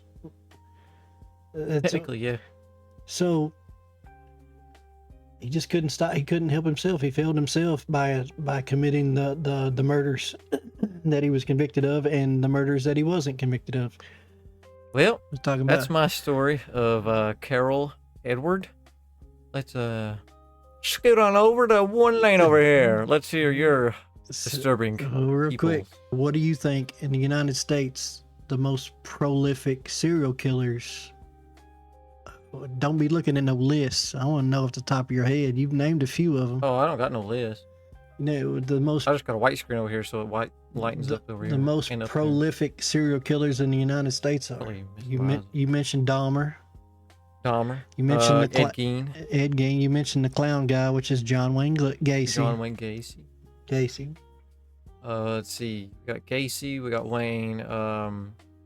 Ted Bundy. Ted Bundy. Yeah. All of these people's numbers are so much lower than mine, who is a lesser known. John Wayne Gacy. John Wayne Gacy, the infamous clown killer, is Fucking hell. convicted of 33 murders. Ted Bundy, That's awful, dude. convicted 36 murders. Jeffrey Dahmer, 17. Second place in the United States is Gary Ridgway, aka the Green River Killer. He's pretty. I think So- right quick. I did come across him while researching him. Carol. I did come Eddie. I came across him. I seen him on a list, and I was like, I'm gonna go someone else. Yeah, so And I picked Carol. the Green River Well, I Killer didn't pick Carol. Carol is just came to me through a podcast I listened to at work. from the state of Washington. It's literally the Green River is where he would place his victims, their bodies, along the banks of the Green River in the state of Washington, northwest, up by Canada. But he is convicted. Like I said, there's a difference between convicted and what you say. But he is convicted of killing 49 women. 49. 49 women. And in a court of law, in front of a judge, under oath, he admitted to killing so many people, so many women, he lost count. But his best honest guess was 75. They have found bodies strewn all over the Green River that they can't tie to him in any way, shape, or form. He's openly admitted to killing them. So he would kill sex workers. Once again, females, sex workers. Most of them The whores. most of them were sex workers or underage runaways. That's where he would strangle most of his victims. Most of them were but death by strangulation. He would use like ropes and stuff like that to strangle them, any kind of strings or anything, and he would dump their bodies in the overgrown areas. But he openly also admitted in court to just about every single body that he would go back and commit necrophilia on these women, because Oh my god. Every one of them? if almost every one of them, if they lived their life as a So sex gross. worker, they would be dead. They would not be opposed to him taking it in their death. Crazy. Oh my god, dude. That's Jesus Christ. nasty. Oh, it's even worse. They're not It's even. They're not worse. even. Hold on, it's even worse. This is gonna make you sick. This will make you sick. He also admitted in an open court of law How you? picking the maggots out before he had sex with the bodies. Oh, dude, that's so nasty. It's pretty fucking sick, What? What? bro. Yes. What? That's so nasty, though. Pretty sick, dude. Pretty sick human being. Oh the- my god. Yep. Picking the So- maggots out, dude. That's a next So he level was- of what the He fuck. was getting sloppy fucking seconds to maggots. Yep. Oh my That's god. pretty horrible, dude. Pretty horrible. That means that they're almost. Oh, dude, that's nasty, Yep. dude. Oh. That means they're almost skin's almost gone, Oh, he dude. might as well just ate them out with the maggots inside at this point. It was only He's through already doing it fucking gross. it was only through the advancements of DNA that he was convicted of most of these murders. So he had been suspect in 1982 of some of these Green River Killer, but they were unable to link him. They couldn't link him to him. So they basically had to let him go. They couldn't prove anything until DNA started getting the DNA profiling started coming out, and eventually that tied him to some of the murders. He was working at the semi trucks, the brand called Kenworth. He was working at a factory in Washington that built parts for those semi trucks. When they arrested him and they found him guilty, or not found him guilty, but during the court cases where they had his DNA and it was proven, and he was basically going to get convicted. Part of the plea bargain that he would never face a death penalty, he would just be in prison for the rest of his life, was that he agreed to disclose and take investigators to all the locations that he could possibly remember on the Green River that he put these people's bodies. So that's what he did, and they just keep finding him, because he keeps magically remembering them. And it's up to as of 2001. It's the last time he was apprehended. He cannot commit any more murders after 2001. They have found, and he has been convicted of 49, and his number has now upped. He has remembered 90. Damn. That's a big body count, bro. Yeah. Jesus Christ. He's Dick's. What year was this? So he was arrested in 1982, the murders started in the 70s and 80s. And they went all the way through. His last possible one was in 2001, the same year he was arrested. Hey, the same year I was born. Yeah. 2001. Was he admits there was a murder in 2001, went the same year he was arrested. But it's That's not. the same year as 9/11. Yeah, his confirmed legally, the ones he's been convicted for was 1982 to 1998 was the span of his murder spree. So yeah, he's dyslexic. He was held back a year in school. He exhibited a recorded IQ as being in the low 80s. The first person he ever killed, he killed his first murder. He committed his first murder when he was 16. He lured a 6-year-old boy into the woods and stabbed him in his ribs, stabbed him in his liver, basically in his chest. Oh no, that wasn't a murder. The boy survived. That was his first crime. I don't know how he got away with it, but yeah, he was in the Navy in Vietnam. Sex with sex workers in Vietnam and in the Navy, and got gonorrhea, all kinds of shit. Yeah, man, he's just shocked he didn't get his pee-pee chopped off. They would used to stick razor blades up in there. Sexual deviant. His second wife claimed that he would often put her in a chokehold, which is obviously the way he killed his victims. That's crazy. Yeah, we kind of got the same story. That's wild. Well, not really. Just the way they killed people. Ridgway admitted to having a fixation with sex workers with whom he had a love-hate relationship. He frequently complained about their presence in his neighborhood, often calling the cops on these ladies. But he also took advantage of their services. In a statement he read during his plea hearing, Ridgway stated that he hated the prostitutes and did not want to pay them for sex, but he wanted to have sex with them. Yeah. Some have speculated that Ridgway was torn between his personal lusts and his religious beliefs. Throughout the 80s and 90s, Ridgway is believed to have murdered at least 71 teenage girls near Seattle, between Seattle and Tacoma, Washington. In court statements, Ridgway later reported that he had killed so many that he had lost count. As I said, he admitted in court.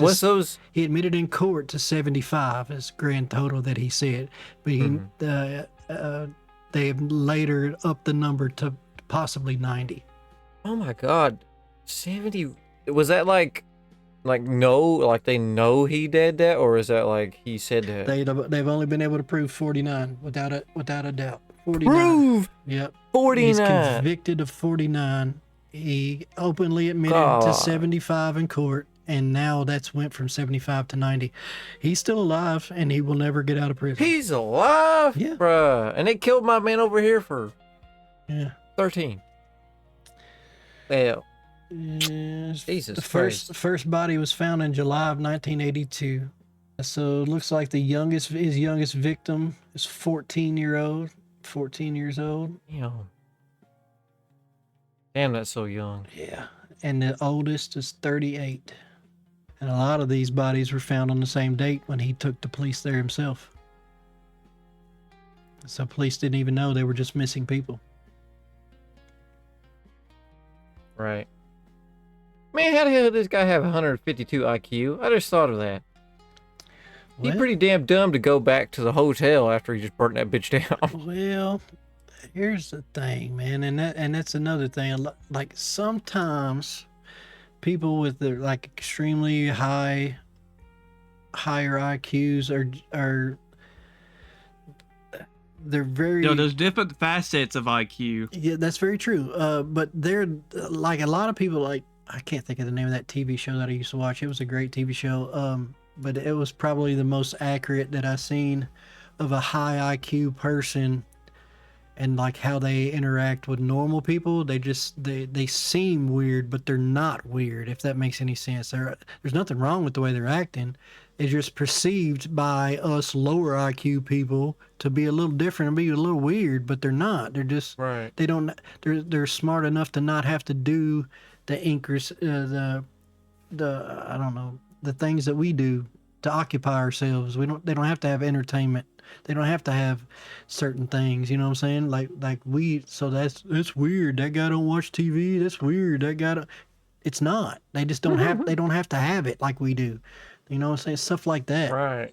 In 1995, a serial killer was arrested in my town or my county, 1995, and he's got a. Well, that was part of your list too. Why do we give these serial killers and all these cool names? This dude was known. Yeah. He was known as the Casanova Killer. He was a Whoa. He was a. What a name. he's a- We got we got Jack the fucking Ripper. yeah. This guy- This guy is Glenn Edwards Rogers. He's known as the Casanova Killer. Glenn. A damn Glenn. Yep, Glenn. He was arrested in November 13th, 1995, near Richmond, Kentucky, specifically going towards Waco. That's so close to home. Yeah, Kentucky State Police apprehended him after a high-speed chase, which ended when troopers rammed his car and ran him off the road. He was connected to at least 5 killings across several states. After a 15-mile, over 100-mile-per-hour chase, Kentucky State troopers stopped him by ramming his car. He was connected with multiple murders, including deaths in California, Florida, Louisiana, and Mississippi. California. Yeah. Damn. And he in Kentucky? He's also linked to the 1994 murder of a body that was found near a cabin in Beattyville, Kentucky. What? Dude, it's creepy. Yeah. Find him dead. This man was arrested and held in the Madison County Jail, and he claimed during interrogations to have killed 55 people. He was executed by lethal injection in the state of Florida in 2025, so just last year, after serving nearly 30 years in prison. Well, he won't be missed. I got another one. Turner Howard fought in the 1880s, a violent conflict between two families, resulting up into 50 deaths and requiring trooper investigation in 1889. 50. And my hometown county. I don't know if I want to dox myself, but there you go. You know my county Yeah. and my hometown. So somebody from your county killed 50 people? Is it convicted of 50 or said he killed 50? Yeah, it was a family conflict. Two families shooting You know, each other. Oh, so like the You know, Hatfields and McCoys. Imagine this scary possibility. Your bloodline could have ended because of that killer. Yeah. Oh my God! Yeah. Because our town's got probably about 10,000 people in it, relatively, or maybe more. I don't know, but yeah, 50 kills in is a 1900s. I got a picture. This guy. Go ahead. This is a mobster. A Chicago. It ain't rapid fire if you don't take turns, dude. Oh, my bad. I put a picture in the Put in chat. between them. Sharing is caring. Put in Put a between them. picture in the chat. This is a Chicago mobster that was arrested in the town that I currently live in, Berea, Kentucky. Hey, dox these. Why'd you dox yourself? Because I ain't scared. I am not. just doxing don't give a myself. damn. There's probably 10 people gonna watch these videos, bro. What am I scared about? I ain't doing nothing wrong. But anyway, Oh, now if we make it famous or something, this then you dude- really dox yourself. then I'll go back and delete these old videos because they'll be worthless. They'll be worthless by the time if we make anything better. Oh my God, Yeah, he does he was look arrested. like a mobster. As a 73-year-old man was arrested in Berea. He's connected to the Chicago mob. Got two Interesting. quick hitters real Yeah. quick from our area. But- Still, this is the area I live in. Roy Cox, a brutal unsolved case where my county name, man was stabbed 47 times in his home on Halloween night, 1987. 47. Golly. That's in this hometown, Nick. You live here too. Brutal Fucking. unsolved case where whoops. Technically, I don't Yep. live in Harlan anymore. Okay, So thanks for. technically, Oh, yeah, you're all right, we'll just. Yep. Brutal unsolved case where Harlan County man was stabbed 47 times in his home on Halloween night. That's 2011. Oh God, I don't live there anymore. 2011 man Timothy Turner and Amber Osborne was sentenced for robbery and causing the death of a man by suffocating with duct tape. All right, so here we go. I teased it at the beginning, in the middle of this episode, and I ask you: have you ever been in the same room or spent any time whatsoever with the murderer? And I have, and I think I've told you guys this story before, but I've never said it on a podcast. So, at the place that I I don't work, think I have. Maybe at the place that I work at, there was a an regular accidental killing. there was a regular customer that kept coming in, and through conversations with this man, he's very intelligent. I learned that he was a professor, a teacher at the college up here at EKU, Eastern Kentucky University. He was an English professor, and I'm like, holy crap! I write. I'm a writer, and he's like, that's awesome. Would you like some free education? Why the heck wouldn't I? I ain't gonna pay to go to Right. college. I don't have the money to pay to go to college.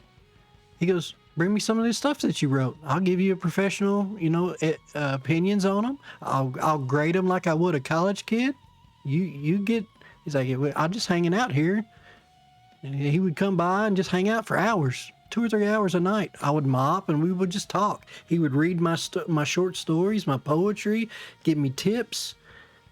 Like I was getting a free college level education from a college professor just for hanging out with the guy. He's a nice guy.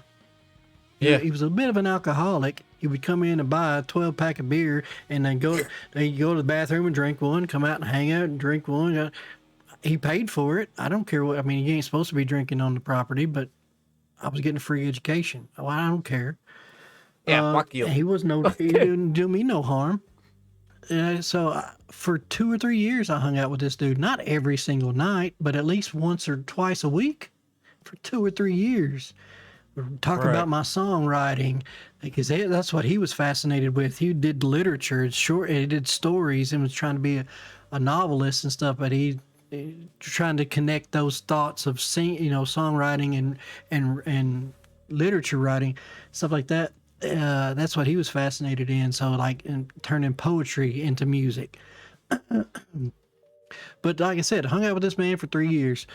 I eventually learned through our friendship that we had built up that he was hiding from his wife. Him and his wife argued all the time. They would fight like cats and dogs, and he just needed to get away from her. She drank like he did. They were both alcoholics, and they both drank all the time. And when she would get drunk, he would leave and come to the store and get him a buzz, and then he'd wait till she passed out, and he'd go home and have a peaceful night. That's what he was doing, getting away from his wife, until he couldn't get away from her. And he strangled her and killed her. And then the police couldn't find her body. She was missing for almost a year. And he was put under house arrest because they knew he had something to do with it, but they couldn't prove it. So somehow, a way or another, they got him under something to keep him under house arrest so he couldn't hide, he couldn't run.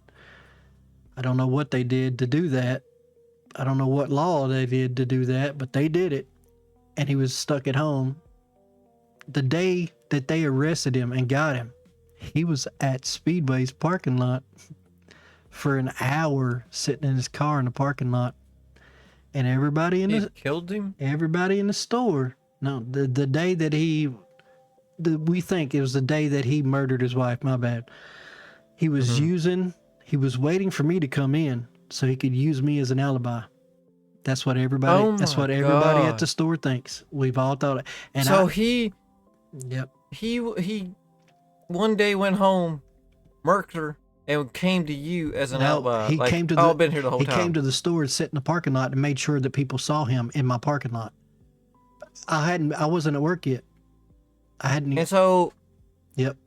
how long was this after he started doing that? He hung like- out with me, like I said, at least at minimum 1 day a week for 3 years. For 3 almost years? 3 years. Yeah. When I say I know a murderer, I know a And then murderer. he just up and killed his wife he one day. couldn't stay. And came Yep. to the store. Yep. How did they find his wife? Just in the house? Well, he took her body. Or did he He hide took her? her body to Somerset and hid her body in the it's like in the wooded area outside of Somerset, because he had family or she had family in that area.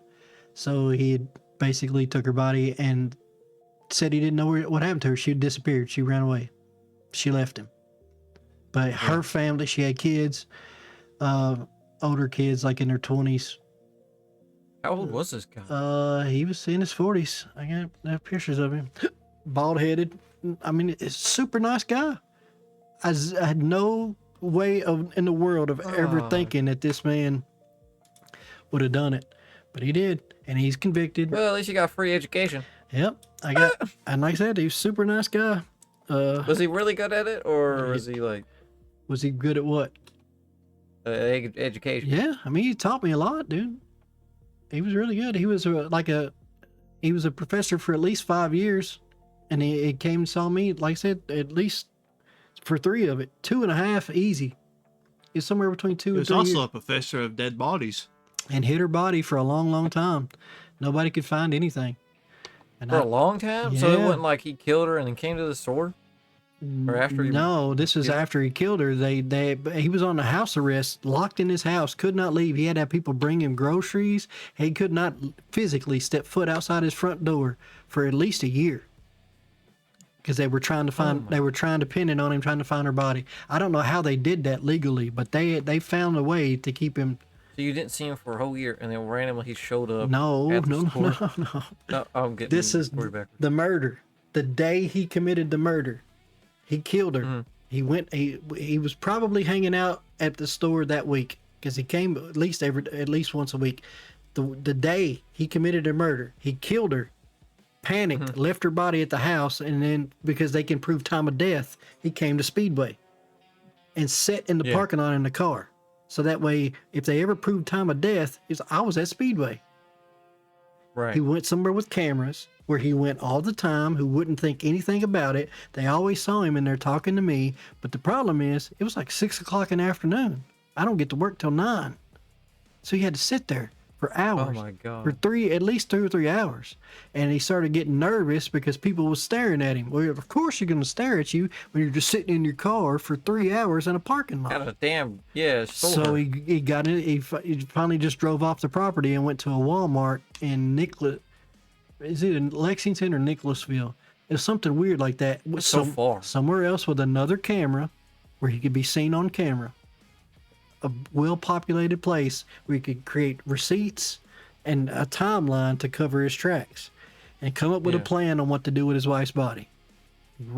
Went home, wrapped her up in blankets, put him in the trunk, and took her her body all the way to Somerset. Yeah, he and should have hit- just hit her body in the wood. I And don't want to say Said it. what he could have done. they couldn't if prove that- that he did it. They knew something happened, but they couldn't prove. Like, I can't figure out what they got him on to keep him under house arrest. Well, if he would have just been like, he came home and someone did it too. Oh my God! Someone just got. No one was. I just came home from the store. My damn wife's dead. Let's see, I can't even remember his last name. I know his first name. His name was Glenn. Yeah, there you go. Ella Jackson was her name. Yep. Wait, Angie, if he strangled her, wouldn't they just have like DNA evidence? Yeah, but it was his wife. He well- lived with her. They were currently living together. So any kind Oh of yeah, true. any kind of evidence like that could have been looked over. And if she's drunk, it could have been the same way like Right. Eddie. Right? They were Not show. They were both proven. And as I say, he never admitted to murder I either. want to know. I'm gonna look he it up. entered because an they Alfred haven't- plea, which means they had the evidence I to don't- convict him, but he didn't want to do it. Yes, the marks of strangulation can sometimes provide clues whether the victim was drunk or otherwise incapacitated. Although this is unusual, this is usually a determination through the combination of forensics examines, toxicology, and a pattern of injuries, remarking the mark. Yeah, okay. So absence of the markings in cases where the victim was incapacitated or passed out, they may not struggle, and in 50% of strangulation cases, there are no visible external injuries at all, even without intoxication. So yeah, so if they're incapacitated, there's a 50% chance that it doesn't show. Okay.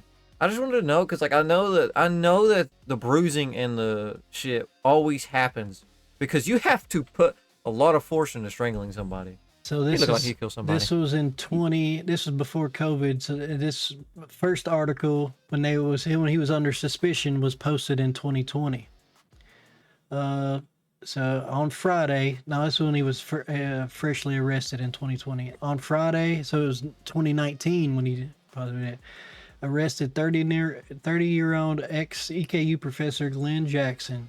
Police say he was arrested in connection with the murder and disappearance of his wife, Ella, who police have been searching for over a year since she was reported missing back in October of 2019. When she disappeared, she left behind a young son and all her personal property in the house.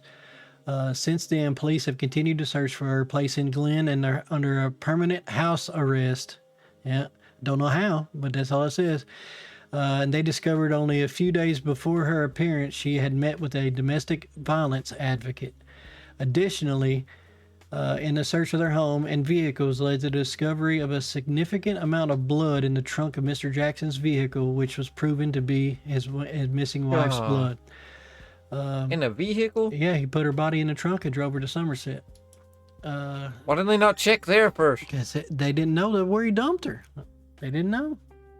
I mean, if the blood's in the car, then it's an incident. Yeah, you did. Yeah, but you don't know what he did with it, and he ain't saying. He just said she ran away. Yeah, he never pled guilty. He entered an Alfred plea, which means that the police have enough evidence to convict him, but he's still not admitting guilt. So the plea came more than 6 years after she vanished. So this was in 2026. This was just in February that he entered the Alfred plea. She vanished while walking her dog at a park near her home. He didn't admit to killing his wife, but acknowledged there could be significant evidence to convict him if the case had gone to a murder trial. So he also pleaded guilty to the abuse of a corpse and tampering with evidence. He was a nice guy, super nice guy, also a murderer. Damn, that's crazy. That's the bottom line. I hung out with him at minimum once a week for almost 3 years. Yeah, so there was the answer to my teaser. You ever hung out with a murderer for 3 years? Yeah, we also thought that Glenn, we thought two things. We thought, like I said, he came to the store to try to use me as an alibi and try to, I don't know. We don't know. Mm-hmm. But the biggest thing everybody thought, because he wouldn't admit guilt, and he still didn't admit guilt, he entered an Alfred plea, that if it had went to trial, if he had went to trial for murder, who do you think he would call as a character witness? Oh my God, Alfred. You, bro! I'd never seen a bad side of this man. I never seen him raise his voice. I never seen him angry. I hung out with him once a week, minimum. Sometimes he's in there 3 days a week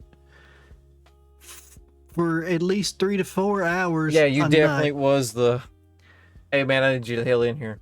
And you would legally have to go. If he called me, yeah. Now legally, I could say I don't want to give an answer. Yeah, but you would legally still have to. I would have to go. Or I'm pretty sure. So the I don't know only what way, that. so the is a only fine way or out of it, I told my boss, the only way he has to contact me is through Speedway. something. So if Yeah. anything shows up here with my name on it, it has to be certified. Mhm. Because you have to sign for court documents. Yeah. You're not me. If you sign my name to any paperwork during the day, I'm gonna press charges. So they're gonna have to come see me personally. Yeah. At your house. Nope. Or at the store. And they Yeah. usually don't operate that late because I only work third shift. So I had that luck. But it never came to that. Damn, But man. everybody in that store was fully convinced I was going to have to testify on behalf of this man, get called as a character witness, or that he was trying to use me You as a witness, alibi. as an alibi. Yeah. Yep. Yeah, I 100% think that too. Oh my god, dude. That's crazy shit. And like I said, I never saw a bad Oh, side of him. that's crazy. I seen him drunk. I seen him so drunk he couldn't drive home. He just sat down pulled up a chair, sat down in the store until he sobered up. It's like I seen him. Damn, really? Yeah, I seen him drunk. He wasn't a mean drunk. But obviously, when they were I both couldn't do that at when they my- were both drunk, my store. when they were both drunk together, they fought each other. So and he killed her.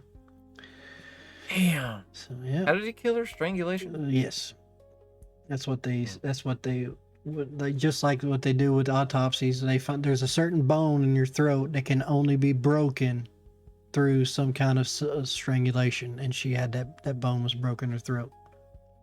Yeah, because you have to apply so much pressure, dude. I mean, you Like, can have to- you also can break it when you commit suicide and hang yourself. That some kind of strangulation breaks that bone, but it's only strangulation or your hanging sarcophagus or whatever, that can do it. and your life is ceased to exist. Yeah. Beyond that, your rope is cut. Man, what an episode! Terrible ass backstories for everybody. Yeah. Did you say Yeah. cheerful? So yeah, basically Cheerful. we went from a supposedly raped his own mother to a bunch of Can't serial believe you did that, killers dude. that could control the fucking little stabby behaviors. Is this All stemming from their is childhood. this an outro? Woohoo! Bad childhood, am I right? Oh god. People treat your kids right, damn it. Shitty people make shittier humans. And also, as a word of advice, be careful who you hang out with 2-3 days a week for 3 years, because they Yeah, could be a for murderer, real. and you could be their alibi or their character witness. Choose your friends wisely, I guess. I mean, Oh my god, for real. You about got sucked into some shit. very well could have been. Very well could have been. Jesus Thank Christ. goodness it didn't come to that. That's all I can say. I feel bad for her and her family. I feel bad because Yeah. I didn't see the bad guy. I didn't see him as a bad guy. I mean, I don't know. I didn't see. Bro, There was no crime what's this- committed. He was just trying to get away from her so they wouldn't fight. There was nothing wrong Yeah. with that. I mean, I mean, I could have seen it as something wrong. Is it that bad? You got to get away from her. Obviously, there was. I mean, his marital problems is personal. It ain't none of my business, but it should have been. I guess I could have seen it, and I feel bad about that. You know, could have seen it, but there was no crime. Like I said, him coming to the store and drinking in Oh the my store God. is not a. I mean, as long as he's not driving drunk, there ain't no crimes that I could admit. Call the cops on him for. So the He's a nice guy. statistics, I wanted to, as we're talking about that, the average person walks past 36 murders in their lifetime. Walks past to being the key word. I mean, I'm hang out with the dude for 2 Oh my You hung God. out with that bro for 3 years. I sure did. Homie was setting you up for 3 years ago. He like, No, I'm gonna get this bitch. I truly don't believe that. I believe that it. Dude, what if he came in and was like trying to set up a heist with you? Hey, man, you killed Like I kill said, my wife and No, I'll give you like some I said, it was never. I truly think that they fought like cats and dogs when they got drunk. So he just tried to stay away from her to keep the fights from happening. I truly believe that. And to a certain point, if she claimed he was abusing her because she sought help for domestic violence.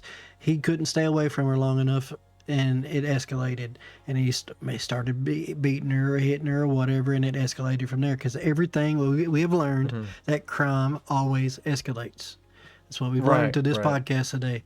Yeah, it always for sure, escalates. 100% escalated. So he went from trying to stay away from her and that working to that not working anymore, and then he started getting abusive by possibility, because it's only through records that she contacted an advocate for that. So we have to assume that it escalated from him trying to stay away from her to not being able to do that to abusing her to killing her.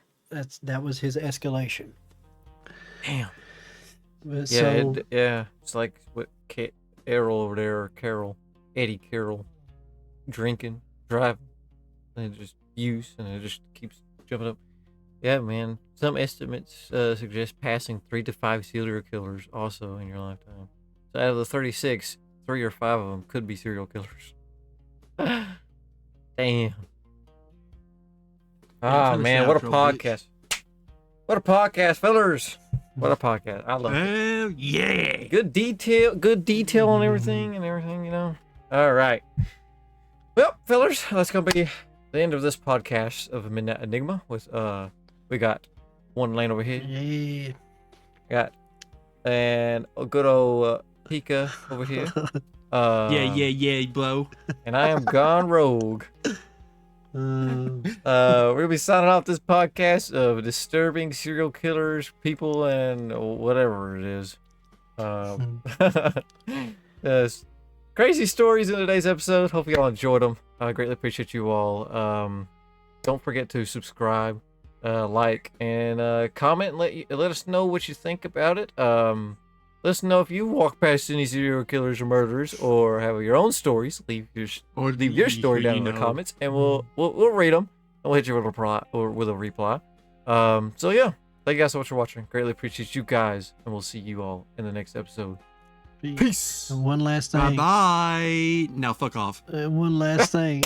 If you stuck around this long to catch some outtakes, I don't think we got an outtake from this video. Andrew didn't choke on anything. Here, you want me to right quick? I can mix this with this. He didn't puke on anything, and I don't think apple we did. cider energy drink with a Mountain Dew. Unfortunately, I don't think we got an outtake from this video. Yeah, man. Here, I'll get you one. Oh no, I'll get you one. Hold on a second. Big fat guacamole penis. You say guacamole?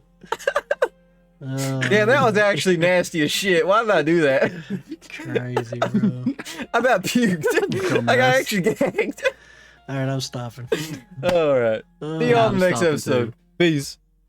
Now fuck off.